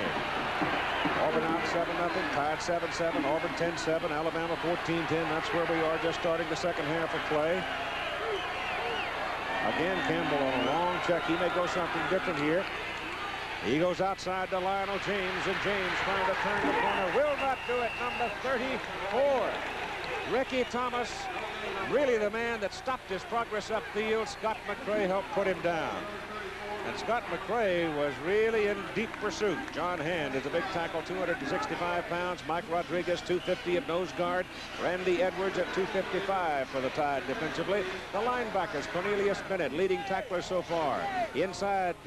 Outside, Emmanuel King. And inside, it's Wayne Davis and Scott McCray, the backers. It is now 3rd down and a full yard for Auburn. Probably won't see anything fancy here. They need the first down. They just pitch it back to Bo Jackson. He runs over Scott McCray and goes on upfield past the 40 for a first down. The secondary for the Tide, Stan Gay, one of the more experienced, the senior at corner. Other corner is Sammy Hood. He is a junior from Ider, Alabama. And the safeties at free safety, Freddie Robinson, and the strong safety, Ricky Thomas. Bo Jackson is now the 5th all-time Auburn rusher. Well, you just wait till he gets through with 2 more seasons. First down outside the 41 for the Tigers. Campbell coming down the line on the option, gives it off. That's a dangerous handoff. There was very little room between Jackson and Campbell. And it's one of those plays where the ball could come free so easily. Scott McCray defensively for Alabama on the play. And you can see that Bo Jackson is really, and Lionel James are in very fast company. Brooks Cribbs are outstanding pro football players, as you know. Ball is sitting now at the 44. James being a senior and Jackson just a sophomore. 2nd down, 7. Inside, Lionel James, first down. And had it not been for Sammy Hood, he might have scored. Good little change of pace. This play starts to our left, comes back to our right. Good blocking on the linebacker, number 32, Vincent Elder. And as Chief said, James is in the secondary. Hood, number 43, is the last man, but he makes the tackle. 2 first downs for Auburn, Keith. Gives them a little momentum coming out first possession and making that successful move. Ball's on the Alabama side of the field, just short of the Tide 44.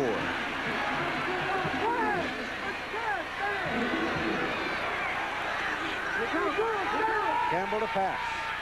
Got Woods. First down. Out of bounds. Inside the 25 at the 24. Working on Stan Gay. Keith, I wanted to say earlier, Randy Campbell is going to have a good passing game if Auburn is going to win. You're going to see Woods fake inside. He turns Gay all the way to the inside, leaving himself open when he breaks to the boundary, and Campbell, for this time at least, was right on target for the big gain. At the Alabama 24, first down, Tigers.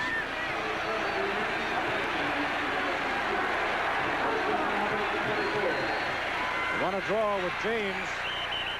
Gang tackled after a 2-yard pickup. What was it, Bill Lewis, the defensive coordinator over at Georgia, said in their game that Campbell missed only 2 reads the entire ball game? Yes, he had charted the film, Bill Lewis, the defensive coordinator, and said that he was so impressed with Randy Campbell, in particular the mental part of the game. Changing the play and not missing the reads and the audibles. The ball is closer to the 23, so let's call it second down and 9.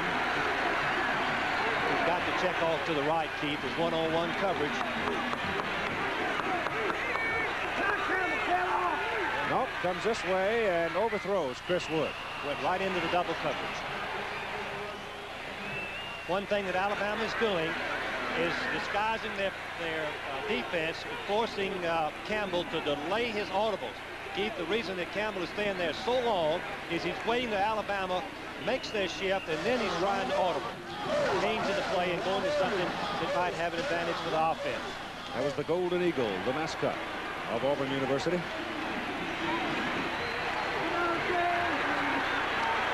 It is third down, call it 9 for the Tigers. They break the bone this time. Give that ball off to Bo Jackson, coming toward this side of the field, and he's going to have a first down. He is down around the 11. Boy, I tell you, it is hard. I don't care what you say. It's hard to run left-handed when you're a right-handed person. You're right, Keith. It's very, very awkward, but Jackson is learning to do it. He's lined up at wingback. It's going to be a reverse. Long yardage. The wishbone is not that effective passing, but watch right here. Here's the key. Hood has him short of the first down, but he couldn't grasp the legs of Jackson, and he goes on and makes the first down. Jackson now with 170 yards in the ball game. Let's put it on the Alabama 12, and the Tide defensive people are jumping all over the place, and they give it to Lionel James, and he cuts it back inside, goes to the 9, about 3 yards. Auburn continues to give different offensive sets. The last time they were an unbalanced line with an extra blocker lined in tight, trying to get some running room for little Lionel James. There is Bo Jackson, record 12-170. Keith, I can't even figure out what that is average per try. Close to 15, isn't it? If it's more than 10, if it's more than 10, it's impressive. Second down, 7 yards.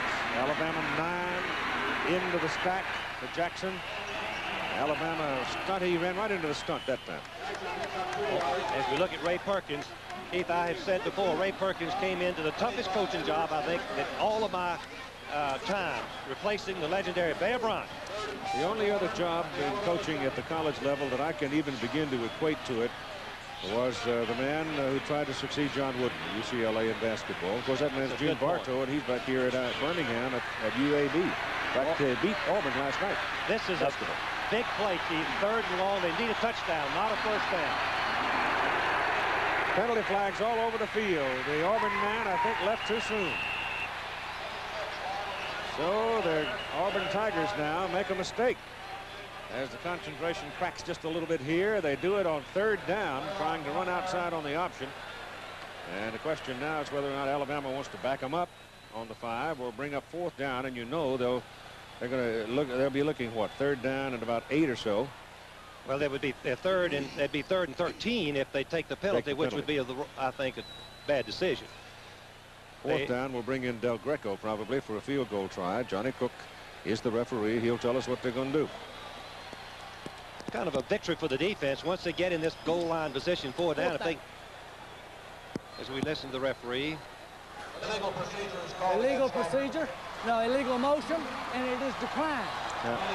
They're going to force Auburn's hand here and see whether or not Pat Dye sends his kicking unit or tries for the touchdown. And He immediately enters by sending Al Delco out. You can see the fullback, number 30, jumped the starting count and was in motion. Now Auburn is going to go for the attempted field goal. I wouldn't be surprised if they might have a fake field goal and pass or run. Del Greco has hit one from 29. Wind whirls around, but basically it should be at his back. This is a 26-yard try. The Alabama defense, this is the second time that they've stopped Auburn inside the 10-yard line and forcing field goal attempts. Mike Mann to hold it. Brian Delaney to snap it. The kick is up, and the kick is good. And so the Auburn Tigers come down, are successful with a field goal, and pull within a point of the tie, 14-13. There is the thunderstorm, and it's a whole long wave of them. And it's getting closer and closer. A tornado watch in Jefferson County. Some of the people beginning to look for cover or perhaps even start home as they see the sky getting dark. 14-13 ball game now as Del Greco kicks off for Auburn. And it's Joe Carter deep for Alabama. Tide leading by a point, and the ball's going to say way back it out of play. And it'll come out to the 20. I'll not see what now the Auburn defensive people have in mind for the Crimson Tide, and whether Alabama will continue the option. Coming up on ABC's NFL Monday Night Football presentation next Monday, Minnesota Vikings and the Detroit Lions, a very big football game in the Central Division of the National Football Conference. Just one game separating those two teams and the Green Bay Packers in the Central Division. Lewis turns around, keeps it, throws it, got Joey Jones, and he missed it. My goodness, if he'd hit him, if he'd been able to drill that ball and get it to Jones, Joey was gone. There was nobody in position to run him down. He had about a 5-yard lead on the closest Auburn defender. The fake of the option play, David King, number 27. Look at the right of your screen. He's going to take the fake, and he comes all the way up and lets Joey Jones run right by him. Had the pass been accurate, it would have been 80 yards and a touchdown. Oh, I should say so. Second down and 10. Well, the option is the prime weapon for Alabama. Lewis on a rollout. Gets it off. That'll be incomplete. David King covering Joey Jones on the play right in front of the Auburn bench. And he was all over Joey Jones. I would think they'll soon come back and fake and go deep on David King, because he took the chance and came up and covered the receiver on the out pattern very, very tight. You sort of get the feeling they're kind of picking on King, don't you? Yes, King will bite. He's so eager to make tackles that, and this is known throughout the conference. He will come up too quickly. That's good in motion, and the whistle stop him. Keith, I think we should point out that Auburn, most of this ball game, has been playing their defense with 5 backs. And this has hurt their running defense, and they're still doing this, playing with 5 backs and 1 less linebacker. Alabama called the timeout. Looking at a 3rd down and 10 today. They have converted on 3rd down 4 times in 10 tries. 7:03 to play 3rd quarter. And the Tide leads by a point.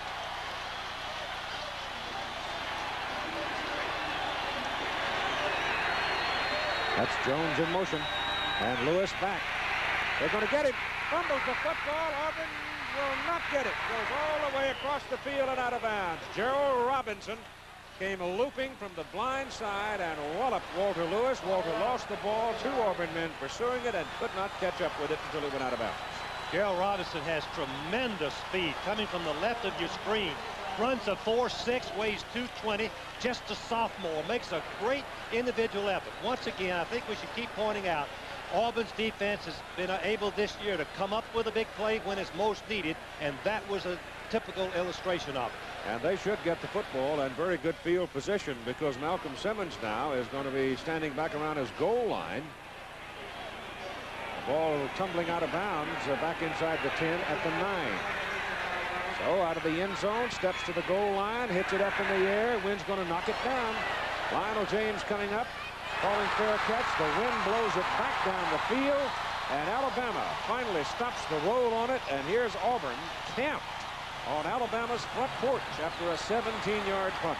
Give the defense of Auburn credit. Walter Lewis came out and was going to throw the ball. The rush got to him. He had to throw before he was ready. And the Auburn defense, having the momentum after the field goal, bringing the game to 14-13, took the ball away again in this good field position. First down for the Tigers at the Alabama 26. 6:45 to go in the third quarter. Give the ball to Jackson is what I would expect him to do.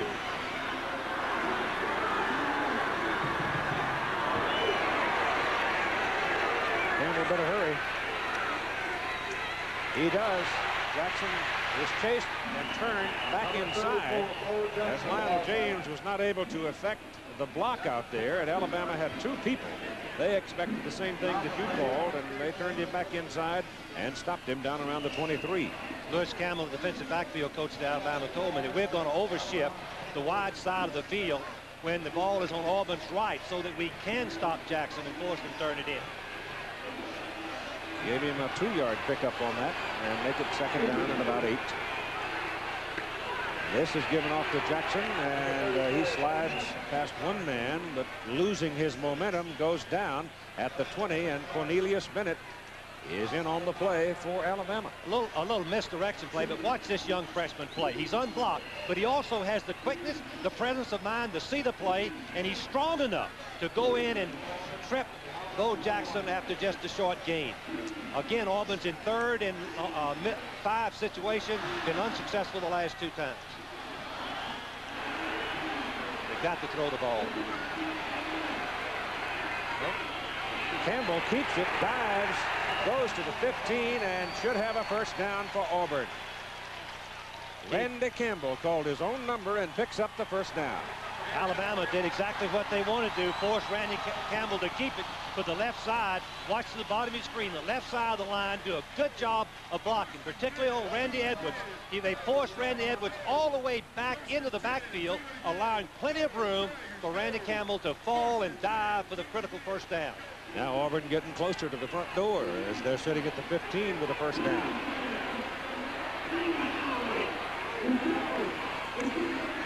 Campbell putting it up on first down, going into the corner for Buford. No. Almost. Only the hand of Stan Gay, the presence of Gay, perhaps. I'm not even sure he touched the ball.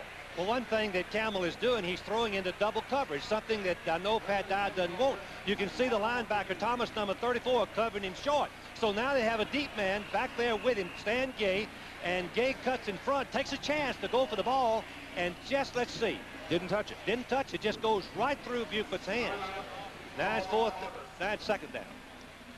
You can see there that Gay took a chance, went for the interception. Normally, ideally, you want him to go through the receiver and get the ball if he possibly can, but not take the chance. So a second down and 10 at the 15.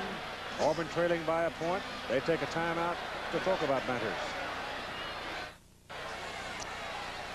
Well, during the timeout, everybody's trying to come up with an idea. Good point, Keith. Our producer coach, Chuck Howard,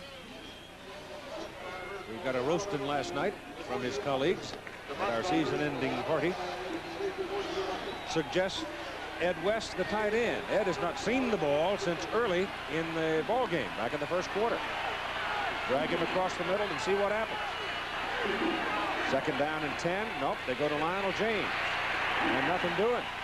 He's whacked down by John Hand just over the 15.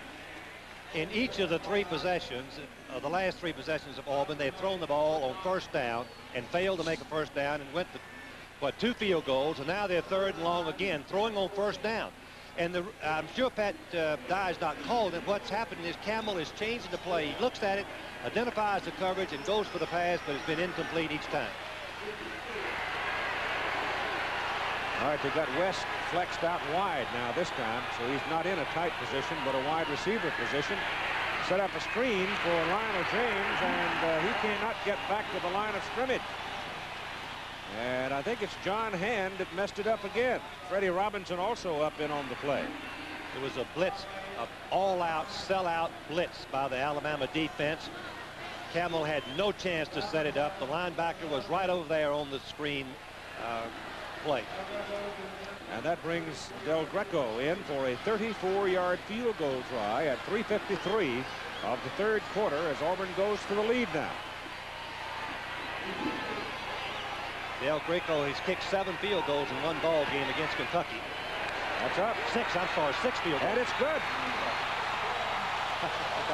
And Auburn regains the lead over Alabama by a score of 16-14. Well, the Alabama defense feels, I'm sure, that on the 3 possessions, they forced 3 field goals. In the fourth quarter, keep this in mind, Alabama will have the wind to their back. One thing that you learn to believe in the wishbone, that once you get inside the 15-yard line, it's a goal line offense by design. You would take it on in and score. But what's happened is the last 3 possessions, Auburn has not got the touchdown, has gone for the field goal, and the reason? The forward pass, something that's out of character for a wishbone team. Yeah, but you know what happened last week in the ball game between Texas and Texas A&M when Texas turned around and finally got the wind at their back and put McIver in the game. They ran off 45 unanswered points. Ball is sit down on the 40 now for Del Greco's kick. Joe Carter is deep. 16-14 Auburn back in the lead at 3:39 to go in the third quarter. And it's way back in the end zone, and there'll be no return by Carter. So once again, Alabama's got to go from the 20. ABC's Wide World of Sports next Saturday offers that diversity of entertainment for you. The World Cup is the only major international amateur boxing competition that we're going to have before the 1984 Olympic Games in Los Angeles. It's the top amateur boxers from the United States, Cuba, and Canada representing the North American continent, defending their world championship. And Alabama to the attack now as Lewis pitches the ball outside to Kerry Good. And Auburn now watching him with a little sterner look, because he hurt him in that first half getting outside. Vic Beasley, the free safety, number 31, came up and made the hit on him at the 2-yard pickup. The stunt that Auburn was using, the free safety had the pitch, something that's very dangerous. Alabama was successful in the first half, unsuccessful on the last play. Beasley, the safety, making the play. They've got Bendross out on the lower part of the screen now against David King, and Bendross hasn't seen the ball all day.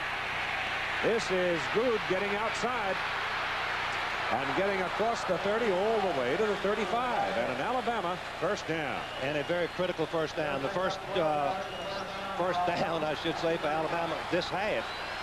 Good made a sensational run. This is fake pass and run. There's nothing there where he'd been breaking the play, but he has the presence of mind to break outside. Nothing inside, try the outside. And he shows his speed and goes down the boundary, and finally he's knocked out of bounds, but not before he makes a first down. The biggest game of the season for an Alabama running back. He has 128 yards now on 14 carries. Lewis pitches outside. Joe Carter. Carter weaves his way for about 8 yards. Up across the 40 to the 43 at 2:50 to go in the third quarter. And Auburn leading Alabama by 2, 16-14. Greg Carr, number 54, is what college football is all about. He's a great football player, outstanding student in civil engineering. He jumps right over the blocker and comes right out and makes the play on Carter. Otherwise, it would have been a big gain for the Crimson Tide. Second down, 7. Second down, 3. Picked up 7. Inside, Ricky Moore, the fullback, breaks it loose. And he's on his way. Touchdown, Alabama. There's a no flag.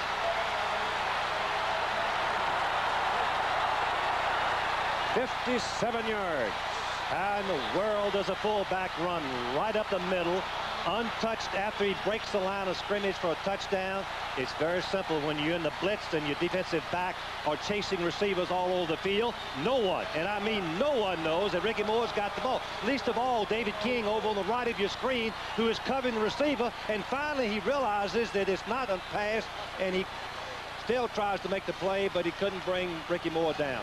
Moore now has 101 yards in the ball game. So Alabama with 2 backs over 100 yards, and Alabama has called a timeout. Walter Lewis going to the sidelines, and it looks to me like they're cooking up something for a 2-point try after their touchdown.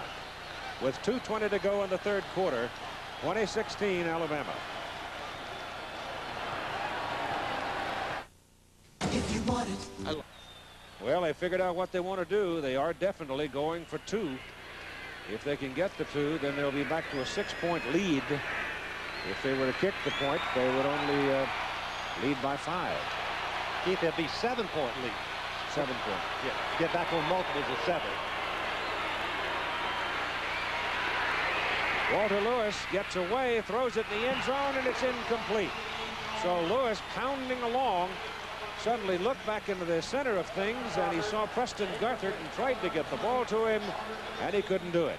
And so Alabama's lead remains at 4, 20-16. Let's go back again to the touchdown. And watch this run by Ricky Moore, the fullback.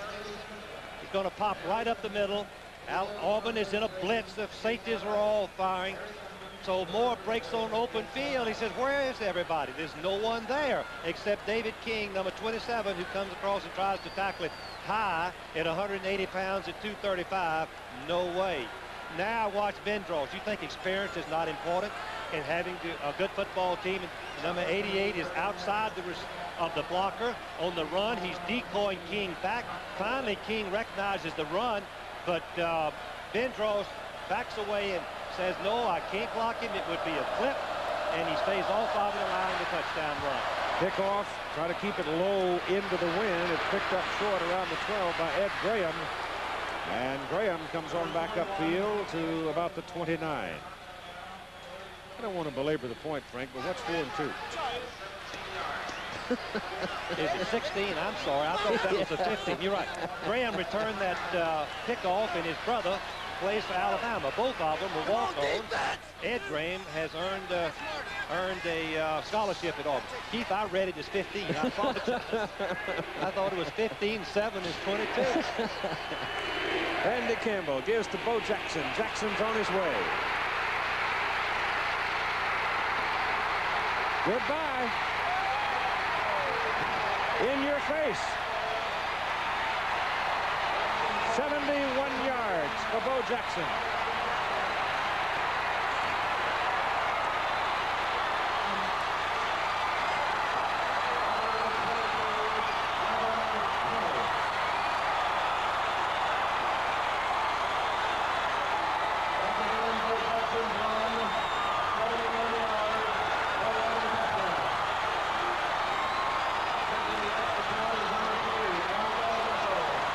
Bo Jackson has now run for 246 yards in this ball game, 2 touchdowns, his career best.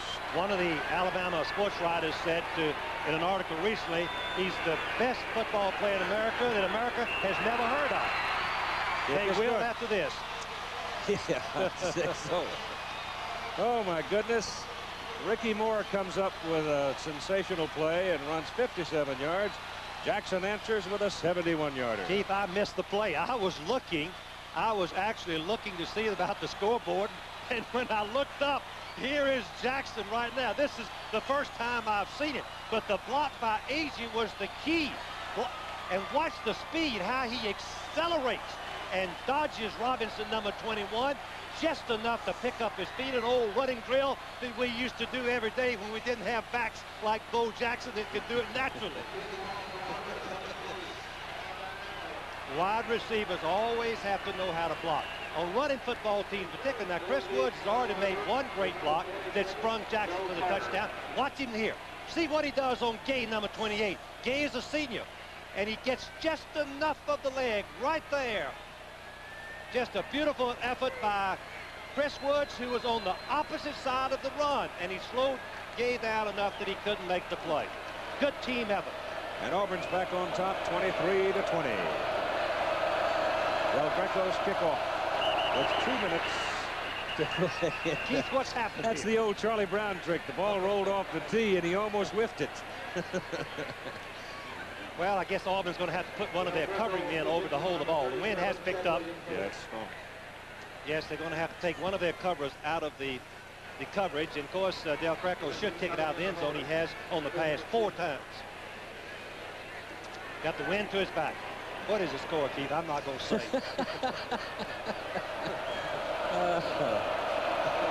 It's a good football game, isn't it? Oh, it's a great game. What you learn to expect from these two teams. Carter's coming. Joe Carter to the 16. Keith, I don't think I've ever seen in one football game a better single performance on individual effort than Bo Jackson has done today. Tremendous runs. 6'2". Wait, Keith, 228. Look at him. Oh, he's all fire. Number 34. Not only is a great run, he's going to be the cheerleader. Don't blame him. Get that defense going. Better not take the safety out of the middle anymore, though, Keith. No, you're right. Ricky Moore will go right up there again. This is Kerry Good. And Greg Carr hits him just when it looked like he might be able to bounce into some open area. Greg Carr whacked him right on the numbers. Keith, Auburn had their basic defense. Now they're taking out the linebacker, Daly, and putting in the extra linebacker. And the reason Alabama's made so much yards running the football, unaccustomed as they've been, and Auburn's defense has been so stout, they've been playing 5 backs on virtually every down, leaving themselves vulnerable against the run. Now they're back. Nickel defense out there, in effect, that's what it is. That's a 4-man front. That's a good name for it. I forgot it. Walter Lewis bootlegs it out and gets up close to the 25. He may be a little short of his first down. Well, you can't count Alabama out of any football game with Walter Lewis at quarterback. Any player that I've seen this year that could run and throw like that, you keep the defense so off balance. Auburn doesn't know what to do. Now comes their defensive people back in the ball game against the run, and out goes the nickel back. Sooner or later, they're going to throw the ball to Jesse Benbrush. And they're going to go deep right in behind David King, as I said earlier, who likes to jump up and take the run and cover tight. They don't figure to do it here, though, on 3rd down and 1. Everybody's on the line of scrimmage but one man.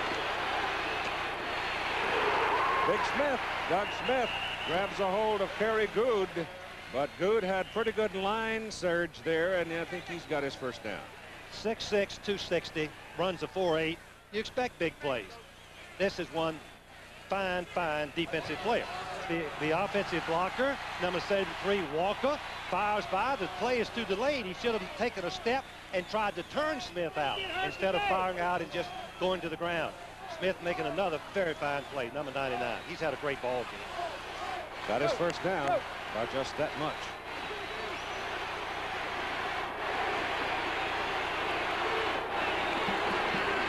Lewis fumbled the football. Auburn's got it.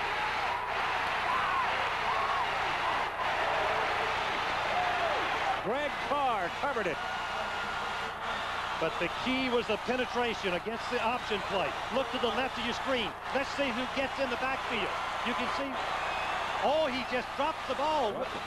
As Lewis was reading the fullback thought that he was going to take it.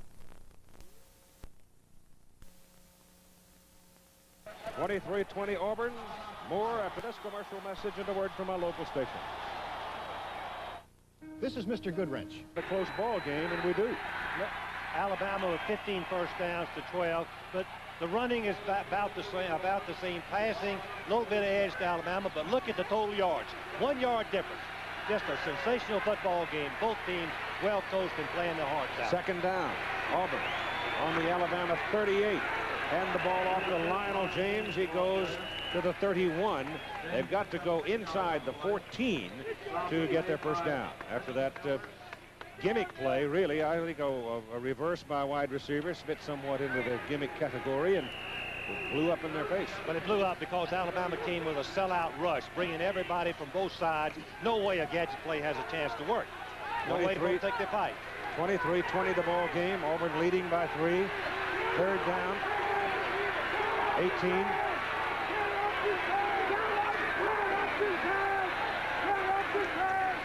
Campbell pitches outside to Lionel James. Jackson can't give the block to him. Bo Jackson put his helmet on Ricky Thomas, but he got him a little low, couldn't cut him down, and Thomas eluded the block and made the tackle. Pat Dye's got a big decision to make now, whether he's going to go for a field goal going into the wind, Keith, unless it has changed a little bit. Look at, can Auburn be that lucky that the wind has switched around a little bit? Well, it looks like the flag is going that way right now. It does. It very much does. kind of a crosswind, and so Del Greco is in for a 49-yard field goal try. If it's unsuccessful, Alabama takes over the ball on the 31. He's hit from 29, 26, and 34. They fake it. No, I don't know. Did they fake it? No, they didn't fake it. What happened? The snap looked like it was all right. I think the holder juggled the ball again. I think Mann must have juggled the ball because Del Greco stepped up to kick it and the ball wasn't on the tee. All right, now we saw Texas make a big play in the ball game last week against A&M, literally to turn the game around. You know, he didn't get it down. Now, in this particular play, Frank, Mann has the ball, looks up. One of his teammates, number 21, was all the way downfield, 15 yards clear by himself. If he'd seen him, it would have been an easy touchdown. So it's old fire routine again. Yes, it was. As I said last week, first time I've ever seen it work. Here goes Joe Carter. And he's brought down by Tommy Powell as Alabama goes to the attack from the 33, and Carter runs it out to the 39.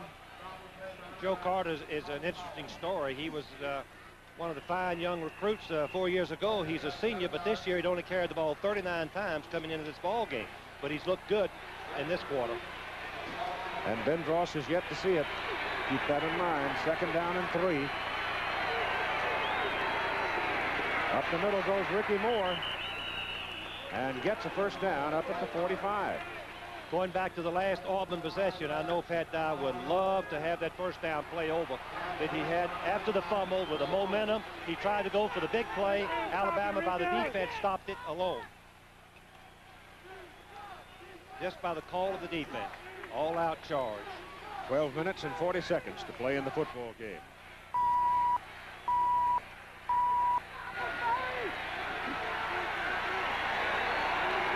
First down at the 45. Lewis has time. Now he's going to run out of time. Tripped up, 93, Quincy Williams. Well, if you got that long time to go hunting, if you're good at your trade, you're going to get your quarry, and that's exactly what Quincy finally did. 4th time Lewis has been sacked. I think the key here is that the Auburn defensive staff told me yesterday, we want to see if Lewis will really stay in the pocket. He's a good runner. We want to see if he has that pocket discipline that he has to have. So they just kind of cautioned their rush a little bit, let Lewis start running around, and Williams makes the great play for the sack. Loss is back to the 37. 2nd down, about 18. Run a draw, nothing doing. Ben Thomas jumps all over Joe Carter. And Dow Altman, the All-Southeastern Conference nose guard, made a sensational play, whipping the center's block and coming over and stopping the draw play. Carter shaken up a little bit. Is going to have to leave the game, and Kerry Gould will come back in. Auburn leading 23-20. And it's beginning to rain, Keith. Raining quite hard now. Just about 3 minutes ago started to come down, and it's growing progressively harder. And now, once again, our flags indicate that Auburn has the wind at its back. It's turned around. And Lewis back to throw, whips one to the sidelines, and the pass is incomplete. Thornton Chandler had it right at his hands and dropped it. Well, the completion would have been short of a first down. Chandler was crossing over. Auburn conceding the short yardage. Lewis was right on the target. Now you can see the flag, how it's reversed its field. The wind is now coming behind the Auburn team from the left to right. That is a piece of real luck. Well, you got to have a little planning. You knew that the front was going to come. Stop it.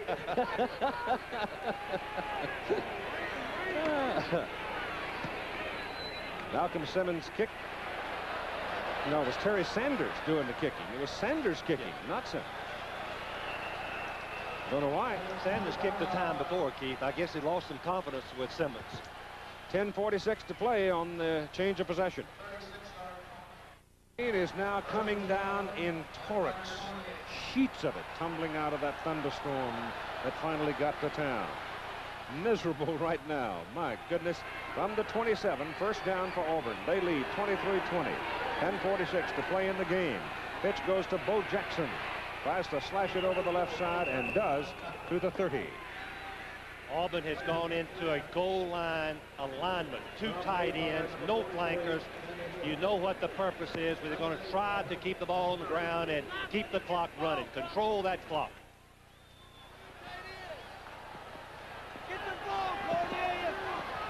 Rain, and more rain. Second down, 7. Campbell inside with the play to A.J. A.J. keeps his feet alive and works his way to about the 35, but he had both arms wrapped around the ball. Keith, there must be a penalty. The clock, yes, there it is. Officials have stopped the clock. Somewhere in the middle of that melee, and Alabama's backing up. Some type of face defense. mask. Face mask.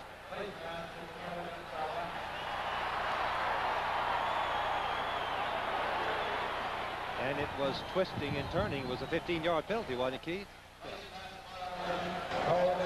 Against Alabama.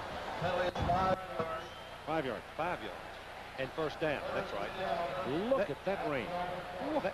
Let's see A.J. You can see number 30, the fullback, has the ball. It was a kind of a trap play, a finesse play, trying to top the line. You can see the face mask of the nose guard. Guy's left hand right on the mask. Twisted just enough to get the penalty. And the first down up at the 40. Campbell trying to keep it and get outside is tripped up. Looked like Kurt Jarvis, a freshman playing nose guard for Alabama, reached in and grabbed his leg. And the clock shows 9:40 to play in the game and a 3-point lead for Auburn. If the rain continues at this pace, you would have to say that Auburn has advantage not only with their style of play, but leading by 3 points. If you ever want the rain to come down, it's when you're ahead, not behind. It's just getting harder, too. I don't think it's possible to rain that hard. Look at it. Pitch it. Jackson kicks his head down and goes under the stack and gets a couple of yards on it, so it's going to bring up third down. Keith, in this stadium last night, they had the state high school championship game. I was visiting with Pat Dye this morning. I said, Pat, did you have a nice day yesterday? He said, I went to see 3 parents in different homes for prospects, then came to a football game last night. College coaches got a lot of pressure on him. He also saw 27 fumbles. It rained about like this last night. The problem is going to be snapping for the kicker, getting the ball to the kicker. Third down and 8. Campbell on an option, turns it upfield and breaks it. Randy Campbell out of bounds at the Alabama 38. Pat Dye would tell you that Randy Campbell doesn't throw very pretty. He doesn't run all that fast, but all he does is beat you. The intangible. Here he takes it upon himself. Alabama's going to make him keep the ball on the option play. He shows that he has good judgment. There's the end trying to take the pitch, and King couldn't make the play as Campbell had just enough speed to go in and back out for the first down. Watch the wide receivers block again. Number 1, Woods. This is a third key block. Blocking right now, Thomas, the strong safety, gets up right in under the shoulder pads and keeps him out of the play. And it is raining. We can barely see across the stadium. It's raining so hard. This is Bo Jackson. Missed by 1, but caught for the second, and virtually no gain on the play. Alabama is back up into a goal line defense. Obviously, they know what the strategy is going to be from Auburn. So Alabama has 9 men on the line of scrimmage and 2 safeties right up close as we look at the rain coming down. Goodness. Keith, you're right. It's going to be flooded before long. Yep. I told you to get the oars and the bateau, and you didn't do it. Have we ever seen a football game called because of bad weather? Yep. All-Star game, 1976. Yep. In Chicago. That's right. Tim Jesse replaces Bo Jackson now. Ron Middleton, number 87, is the second tight end in the game. A.J. the fullback with it. And he's knocked down around the 35.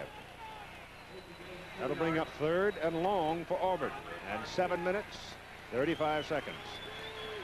The rain is working against Alabama right now, and so is the clock. Keith, the water is now standing on the field. It's going to be covered before too much longer.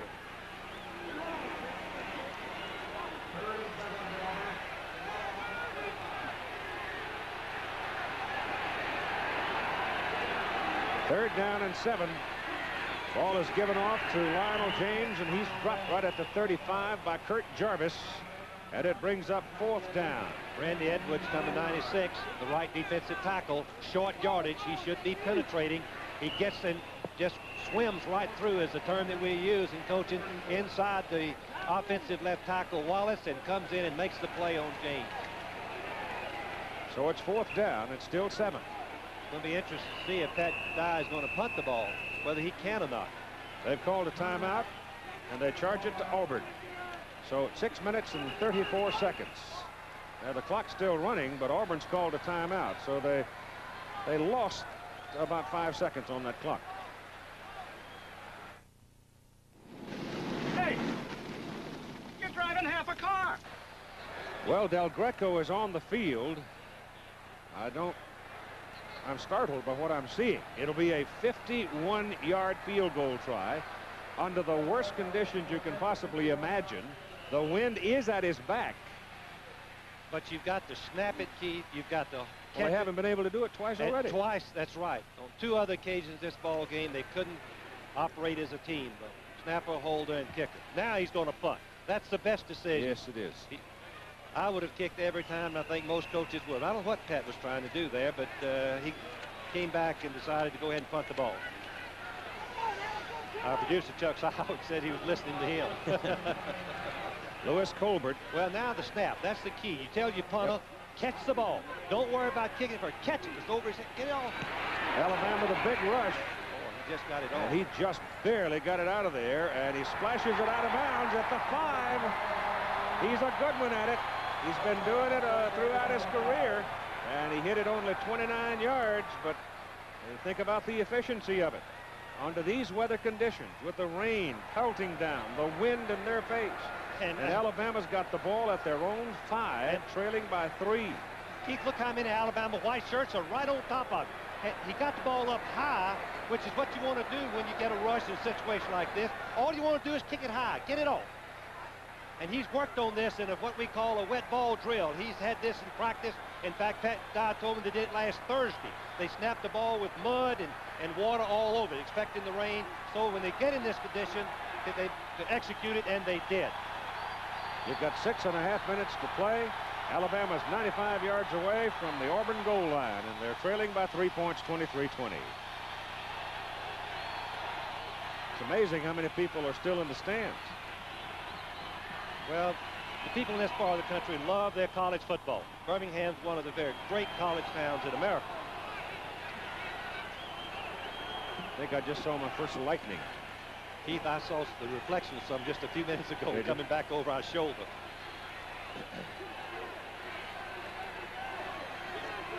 Auburn defense is all they've got to do is contain, play their responsibility, not get excited and neglect what their assignments are, and they'll keep Alabama in the pocket. Don't let Walter Lewis get outside and get the big play. Alabama must come out and decide whether they're going to open up and throw the ball even with this much rain, or whether they're going to try to run it. I doubt if they will. Now they're ready to go as they get a fresh ball on the field. It's virtually impossible to keep it fresh. Ricky Moore is the lone remaining back now as they send Joey Jones in motion. And whistle stops them. I think somebody might have moved, was it? Appeared that the Alabama team couldn't quite wait for the snap count and jumped ahead of it. No, it was encroachment, offside by Auburn. They're awfully close in there. Watch number 98 of Auburn, Darrell Williams, yes, jumping right off, and he's in that neutral zone and makes contact. Boy, that's a break for Alabama. First and 5. First and 5 means a lot. Under these conditions, that deep in your own territory and trailing in a ball game. We've been sitting on 6.5 minutes now for quite a while. Auburn has a 5-man front defensively. They give the ball to Ricky Moore, and his just brute strength on the part of Ricky is good for 2 yards. So it'll be second down and about 3. Doug Smith, the defensive play for Auburn, and the clock is running. Now Auburn is staying in their basic defense with alignments that they've played all year. They do not have the nickel in the ball game right now. 4 linebackers, 3 down linemen, which is ranked 12th in the nation against the rush. If Auburn wins this game, they win the SEC title outright. If they lose it, they share it with Alabama and Georgia. Second down, 3. Lewis rolling it out to the right, lobs it upfield. It's intercepted. Picked off by Vic Beasley. And Beasley comes back to the 11. Well, Walter Lewis has played a great ball game and deserves a great deal of credit. The range came on, and when he rolled out to throw the ball, it slipped and goes high. And Beasley, the safety man, lays back and bites the throw. Now let's watch it from the end zone. It's going to be a bootleg, meaning backs to the right, fake to the left, and Lewis is back on his goal line, and the ball slips right out of his hand. It's the number 81, Chandler, but Beasley comes up. Now, the smart thing that Beasley does, even though he's going to try to score, protect the ball. Don't give it back. Protect that football. You can see he's got it wrapped up real good. Bends over and protects it. Doesn't want to turn it over. Enormous break for Auburn at 5:39 to play in the game. And it's Randy Campbell, the quarterback, keeping to about the 7 for a pickup of 4. Rain is not quite as hard as it was, but it's still hard enough to drown most people. Yeah, Keith, the Alabama offensive line has done their job for them. With Pat Arrington, all-conference, number 76, and David Jordan, the left guard, all-conference, both last year and this year, and Jackson, of course, having a sensational game. That's Tommy Agee with the ball. No, they take it outside with it and fumble it, and Alabama's going to come up with it. Agee had it, and the ball squirted out. I couldn't tell whether he really had it or whether Campbell tried to take it away and give it outside. But the ball came flying out of his grasp, and Alabama recovers. It's Randy Edwards. Agee is just a freshman. The option play was going right over the left guard. David Jordan, the all-conference blocker, but Agee did not protect the ball, and it pops out. And you've got 5:04 to play in the football game, and Alabama gets the ball back at their 7. The second fumble for Agee, one right before the half that didn't cost Auburn anything. 23-20 Auburn. They won last year 23-22 to break that 10-game Alabama winning string. A long looping pass downfield, and Joey Jones can't run it down. And now it looks like the wind has turned around one more time. It's sort of favoring Alabama. Well, it would appear that because Walter Lewis threw that ball, Keith, let's see, about 55 or 60 yards down the field. Now, the Auburn defensive cornerbacks were playing way too tight for this situation. They were up very tight, playing the receivers very close. They should deepen up, and I think, and give them concede the short pass and not let them get behind it. Warren and David King are the two that have got the tough responsibility. Second down and 10, Alabama from their own 7. Pitch goes to Ricky Moore. Moore splashing along, is hit right along the line of scrimmage by Greg Carr, number 54. Number 27, David King, also coming up on the play. Once he saw that running back get outside, King came like a bullet. Well, King is an all-Southeastern Conference defensive back last year and this. Really aggressive player, likes to come up and tackle, and is an excellent tackler. Number 54, Greg Carr, the all-conference linebacker, leads the team in tackling. It is third down, call it 9. Ball is near the 8. Lewis back. Down the middle, incomplete. There was an All-American collision downfield as Jesse Bendross and Jimmy Warren ran together. And Bendross has still not caught a ball in this game. This is the post route. The pass was thrown, and I think beautifully by Lewis. Watch, right in between the linebacker and the cornerback Warren, and Bendross took his eyes off it. He hit him on the left hip. Should have made the play. Lewis is now 5 out of 20 for 61 yards, and Terry Sanders is in to punt out of his end zone. Auburn does not put a safety man back. And Sanders doesn't get much of it. Kind of squibs it upfield, and it is so wet now, the ball just hits like an old soft turnip and dies right there. 4:04 to play. 23-20, Auburn, 4:04 to play. Still rain coming down in sheets here at Legion Field in Birmingham, Alabama. The weather was pretty good until we hit the early going of the final quarter, actually with about 10 minutes to play in the game. Down it came. Randy Campbell gives to Lionel James, falls on the ball, back on the 40. This possession started about where did it? I can't even see the markers. There's so much water on the field. 5, 10, 15, 20, 36. 36. Yeah. The loss is 4 yards. Well, Lionel James took his eyes off the ball. The pitch was back in perfect order, and James was looking to see where he could cut and just dropped it. I don't understand why the clock wasn't on. I guess they stopped it to dry off the ball. Campbell keeps it, turns it in the middle, and goes down about the 38. So they're looking at 3rd down and about 12 now. Alabama's timeouts. Let's see. They have 1 left. Auburn has 1 left. Alabama defense, other than a couple of big plays, has, I think, Keith, have done an outstanding job. Jackson on individual effort, 2 long runs, the only 2 touchdowns that they've given up. Right. Played very well. And they've got to stop them here. They're really penetrating and blitzing. 3rd and 12. It's Campbell getting loose on the option, and they get him short of the first down. He got around the corner in pretty good shape, and then he got ankle deep in water over there and couldn't make a cut back inside, and they've stopped him about 3 yards short of the first down. It was Sammy Hood who made the play. I would predict that Pat Dye will run the football on this down, not risk a punt, but run the football, or at least do something to keep the ball on the ground and use up more seconds on the clock, which is the enemy right now of the Alabama team. Coming up on 2.5 minutes to play. Alabama with only 1 timeout remaining. And they're going to take it right now. Auburn yes, took it. Yes. So Auburn will have no timeouts remaining at 2 minutes and 32 seconds to play in the game, and the Tigers leading by just 3 points. Well, that set of numbers, I guess, is about the summary of things, isn't it? 232 is definitely in Auburn's favor.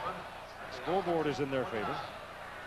And they apparently are going to run the football here because Alabama has only 1 timeout remaining and probably would be reluctant to spend it until they get farther down the clock. But right now the chore is to get the ball away from Auburn. It is 4th and 3. And it's Campbell throwing.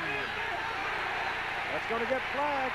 Chris Woods ran up the back of the Alabama defender. Now, was the Alabama man blocking him, Sammy Hood, Keith, or was it offensive interference? If it's offensive interference, it's a 15-yard penalty and loss of down, which means he'll move the ball out to the 45-yard line and give Alabama a chance. Johnny Cook, the referee, indicating that it's going to go that way. Oh, that's a tough break against Auburn. It's going to really put their defense to the test. Good call, Keith.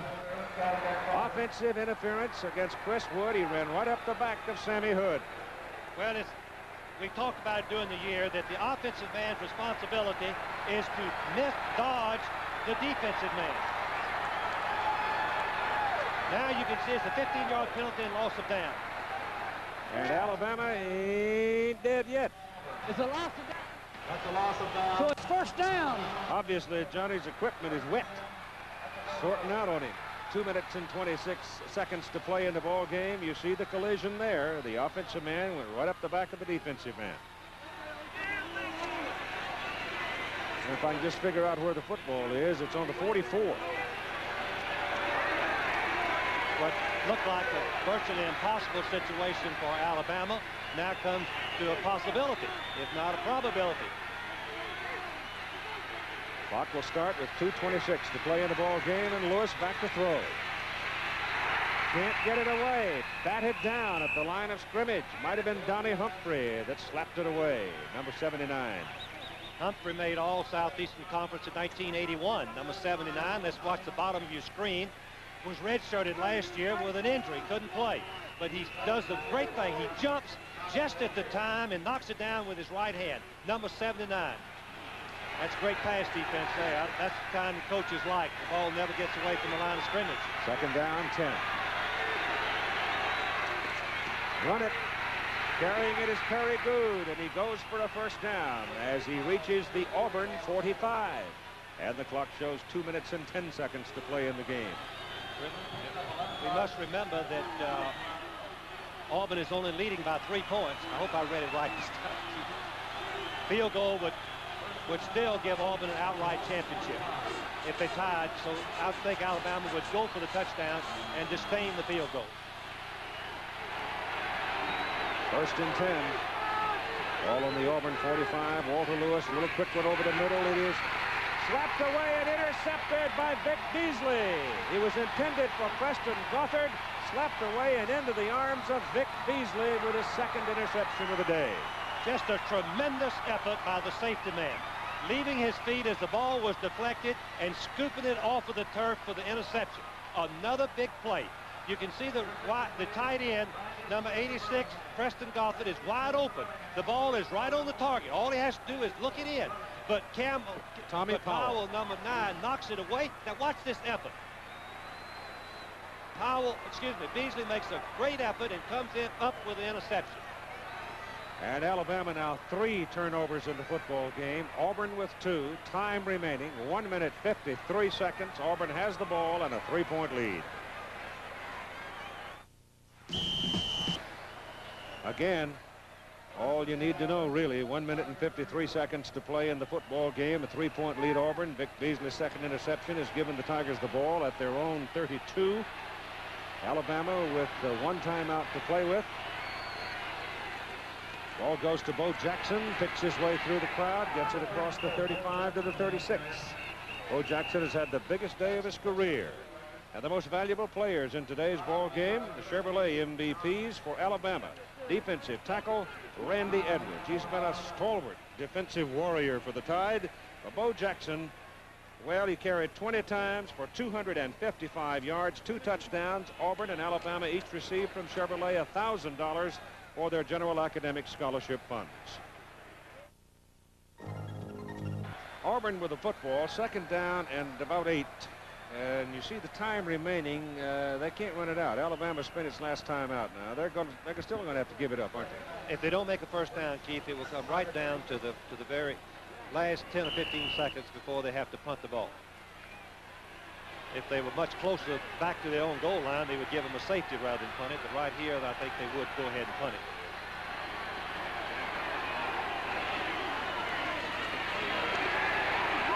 Well, they got a first down.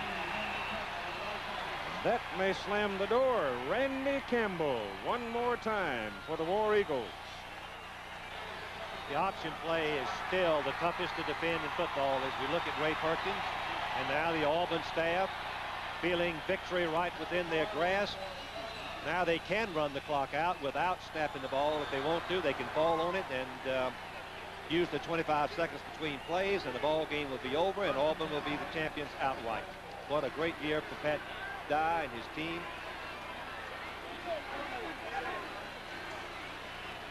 No timeouts remaining for either team, for that matter, and they just snap the ball and get the clock rolling, and they'll be just as deliberate as they possibly can for the Auburn Tigers. A record of 9-1 on the season. Their only loss was to the powerful Texas Longhorns in the second game of the season, and it happened down at Auburn.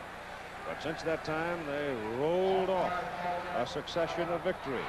It's been a big day for a lot of people. Vic Beasley with 2 pass interceptions for Tommy Powell, who has played very well in the secondary as a freshman. Beasley is a junior. We've got an offside called against Alabama.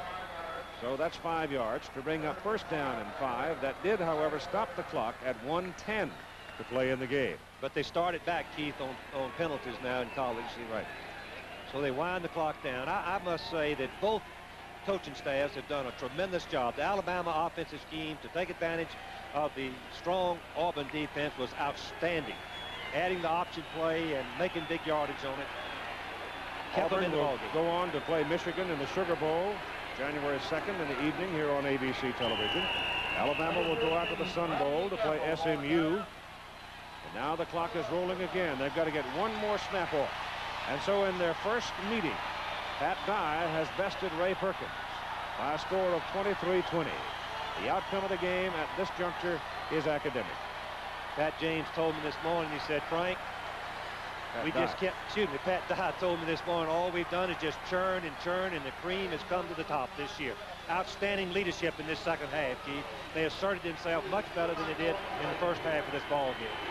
And they have just won their second successive victory over the Crimson Tide of Alabama. They won a year ago, 23-20. They win in 1983 by a score of 23-20, and it is the first Southeastern Conference championship for the Auburn Tigers since 1957. Pat Dye got his conventional ride off the field over to the visiting coach, and he gets down to shake hands with Ray Perkins. They will be battling each other for many, many years. Well, I don't know what else you could want out of an old traditional matchup to end a college football season. We had a marvelous football game, bad weather notwithstanding. It went right down to the final minute before it became decisive. We were hit by a fierce storm in the fourth quarter. It is still raining. Alabama probably can feel it as they go to their locker room. Auburn, no way. They're somewhere above the clouds right now. And they should be, Keith. It's been an outstanding season for them. So Auburn, the SEC champions for 1983. Well, 23 points has been a magic number for the Auburn Tigers. They won with 23 points by a point a year ago. They win by 3 today with 23. Keith, we saw a great inspired effort by both teams. Played very well under the circumstances. Emotional in every sense of the word. Full stadium with the bad weather hit. A lot of folks left early to go home or find some more secure shelter. It is still raining, but it appears that particular storm has sort of moved beyond Legion Field, thank goodness. And so the season is done for 1983. Keith Jackson, Frank Broyles, Tim Brandt, and all of our other guys, Jim Lampley and Jack Whitaker and Bino Cook down with us to enjoy this wrap-up of this football season. The executive producer of ABC Sports is Roone Arledge. Coverage of today's game was produced by Chuck Howard, directed by Andy Sedaris, our technical director, John Allen, our associate director, Garland Pete, our statistician, Dave Burnson, and our spotter, Todd Barry. NCAA college football, Auburn, Alabama, brought to you by the U.S. Armed Forces. It is a great place to start. And once again, our final score from Birmingham, Auburn 23, Alabama 20. The blip provided by the Goodyear Tire and Rubber Company. Travel arrangements made through, promotional fee paid by United Airlines, the official airlines of the 1984 L.A. Olympic Games and proud sponsors of the United States Olympic team. This has been a presentation of ABC Sports, recognized around the world as the leader in sports television.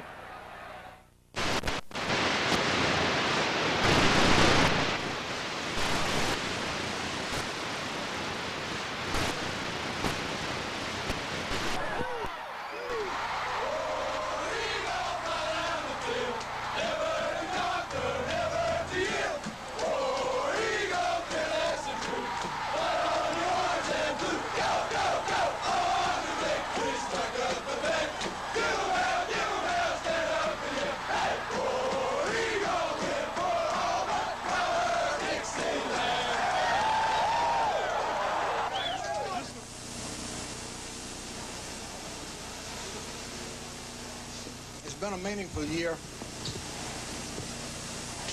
All of you know how it started on that hot August day.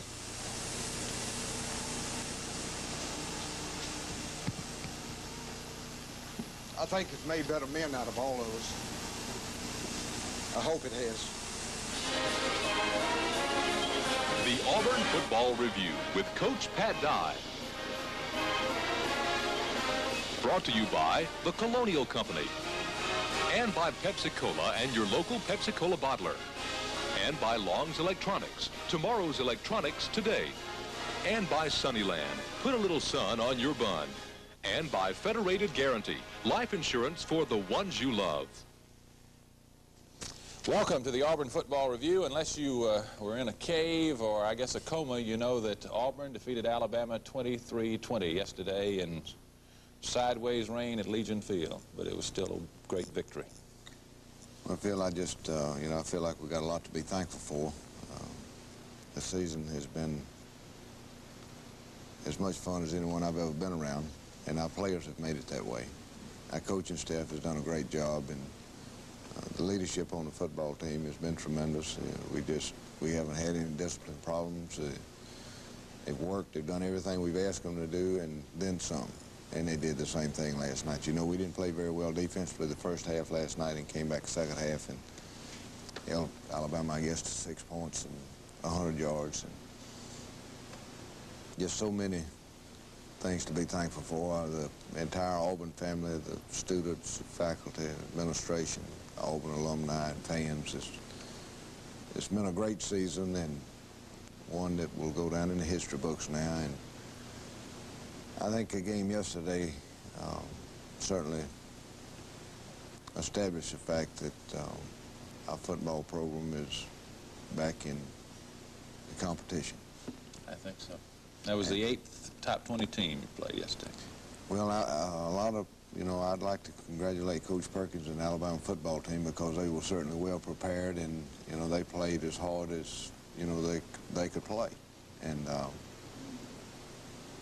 they probably deserve better, but, somebody's got to win and somebody's got to lose, and I'm just glad it was us. Okay, let's go into that post-game dressing room.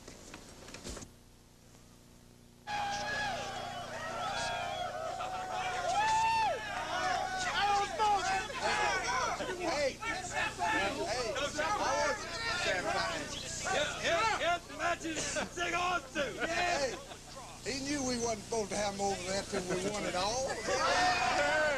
Hey, listen. Now, I don't want y'all to have anything any stronger than these cigars. I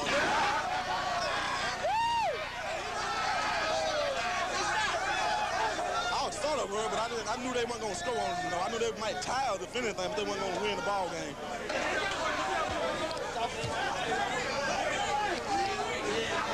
Ben, you never have smoked a cigar before, have you? That's true, but this day like today, like Coach Dot said, we didn't go out there. We didn't do nothing the first half, but we came back out the second half. And we showed a lot of class that that we didn't want to share the SEC with nobody, so we went out there and put our guts out on the line. You must be a mutter. That 3rd down 7 run in the driving rain. Did you just turn the windshield wipers on? Or what? They said they couldn't see on the sideline. I could see pretty good where I was. But all day, their defensive ends have been running to the pitch, and that certain play, they left a big hole. And that one play, Cornelius didn't run me down. That rain may have neutralized their speed against I think it did. I really do. And their defense had better team speed than any defense we played all year. I was glad it rained now. I'm just glad we won. Quincy, don't forget to take the wrapper off that thing before you smoke it. All right. They knew they couldn't throw the ball while it was raining. They were going to come right at us with a run. And we knew that. I'll tell you, you guys hit him some, and you stayed with it. Yeah, we got him one time and took some punch out of him, but, he was still up and going, so he's a great quarterback. Their offense is about as good as you've seen. Yeah, they was finessing us a lot today. He's running a lot of different formation stuff for us, and was trying to confuse it. Hey, Doug gonna show you guys how to eat oysters in New Orleans. Doug doesn't know how to eat oysters. You want to bet? Let's kind of do a little celebration, that's all. Hey, you guys smoke. Nope. Smoke, I don't. You're gonna be sick. We can help. It's all right. It's all right. It's worth it. Y'all worried under the conditions about bad snaps? It crossed our mind. I'll tell you what. I'll tell you, the last time I practiced in the rain was in spring training, and I had about 3 or 4, and boy, I was thinking about it the whole time.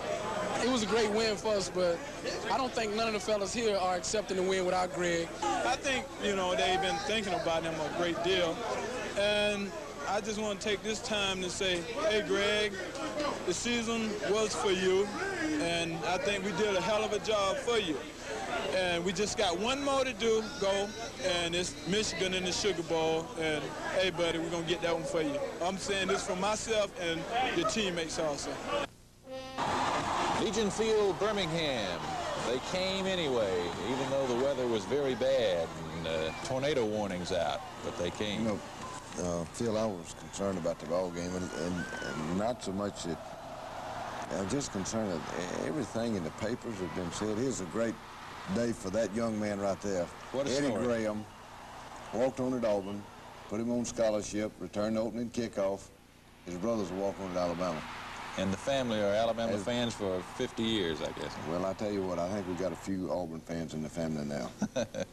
Here's Bo taking the pitch from Randy. Lionel gets his block. Bo makes a nice run. And you can see how wet the turf is there. It's really wet. We had just misexecution on 2 field goals last night that very costly, and I really don't know what the problem was, but we'll try to work it out between Andy Boga. Jeff Jackson and Doug King, Doug Smith played outstanding last night. There was a great play by Quincy Williams, getting pressure, and we got pressure too, Walter, last night, and it really hurt us on some of the traps and draws that they did. Fine return here by Lionel.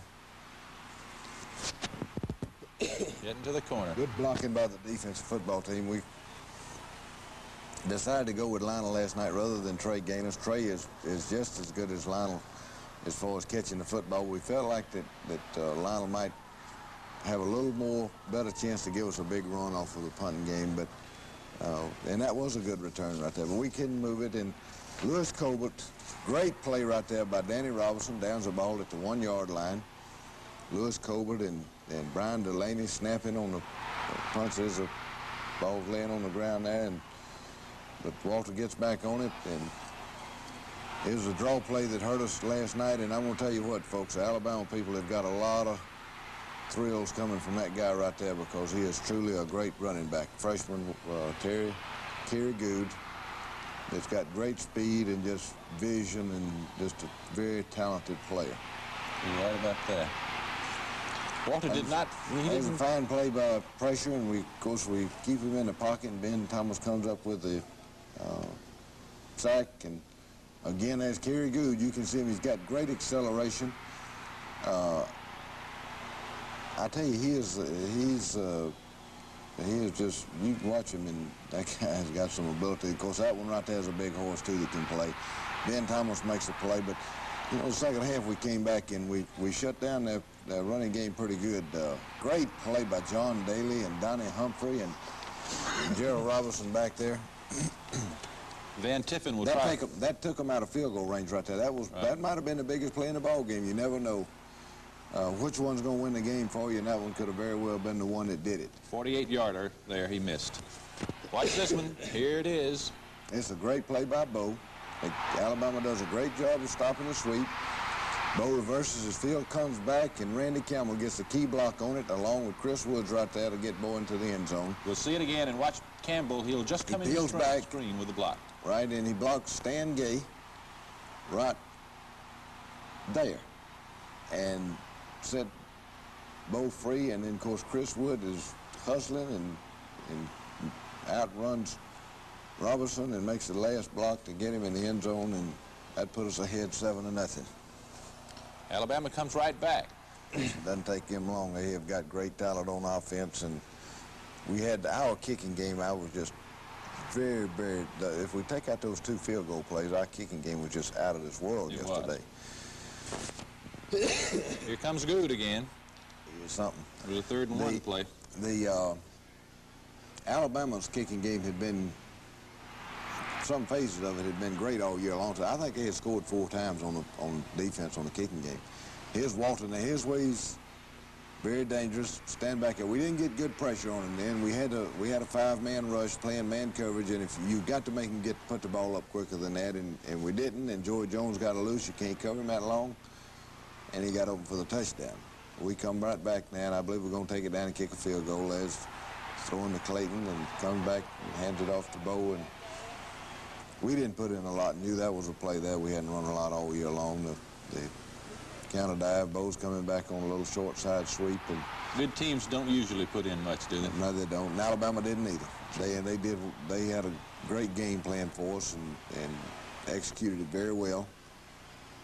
And here's one of 3 great field goals by Del Greco. I tell you, there were some great football players on both sides of the football field out there last night. I feel Alabama is a very talented football team, and That young freshman played, I thought, extremely well, and just great coverage by Jimmy Warren. And Phil, I am so proud of Bobby Wallace, the coaches of secondary, and our young secondary that none of them had played before this year. And last night, I probably was their finest hour. I think Jeff Jackson hunted Jeff Jackson is playing great football right now. Against Georgia, he was out of this world. Last night, he was again, had a great night. Tackled by Alvin Briggs, a little freshman from down at Greenville, Alabama, and Alvin played a big role in last night's game. He was our nickel back, I guess you want to say. It comes in, and we have a busted assignment on coverage there, and it looks like he's out to practice early. And of course, Lewis gets in the football, and Alabama goes out 14-10. We'll be back in just a minute.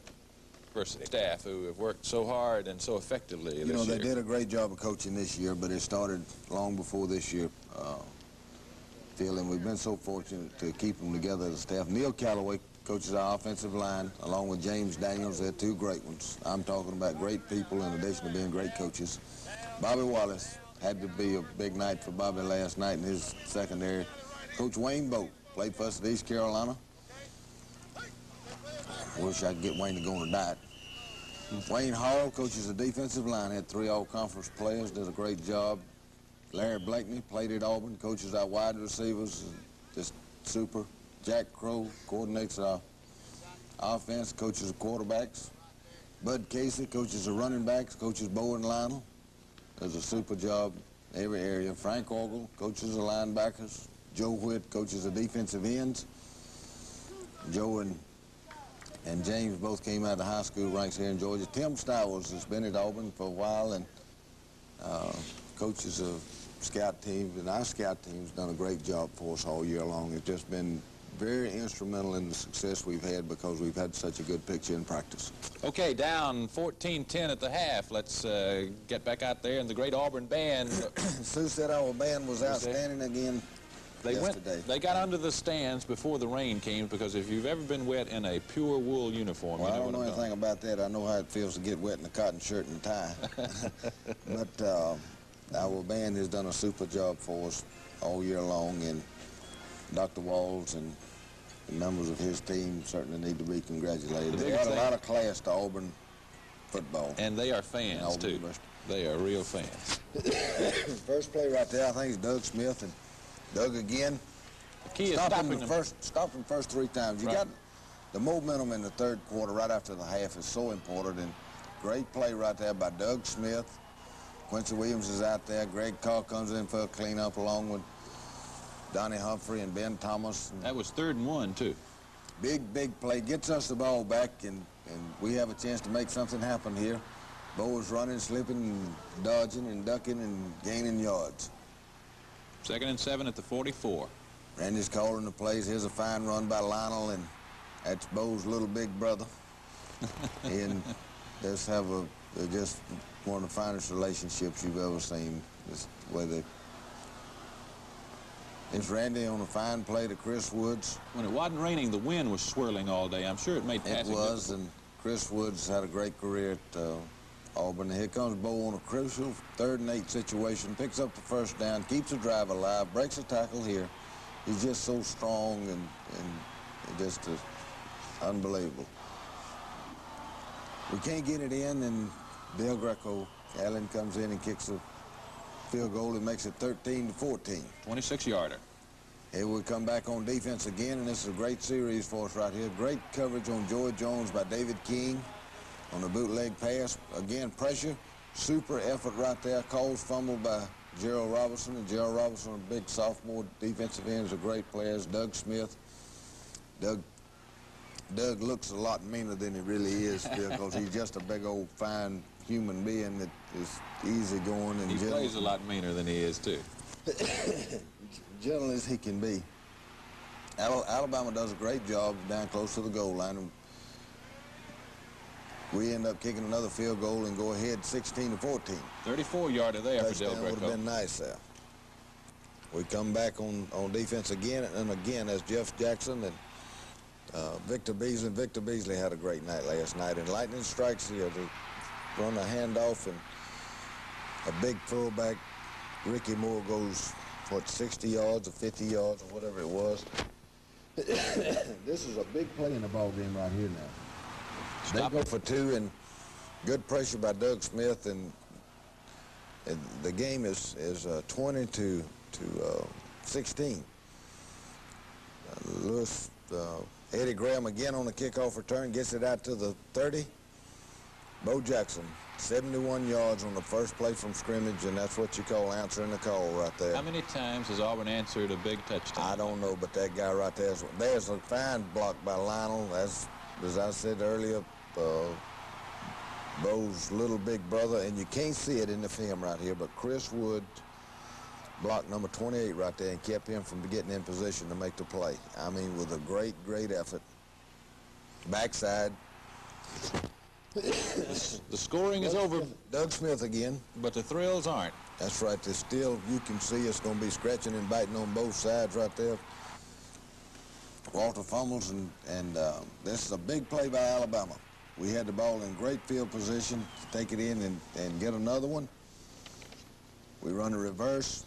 Well played by Robinson and Cornelius Bennett. Fourth we quarter get it now. Down to kick a field goal, and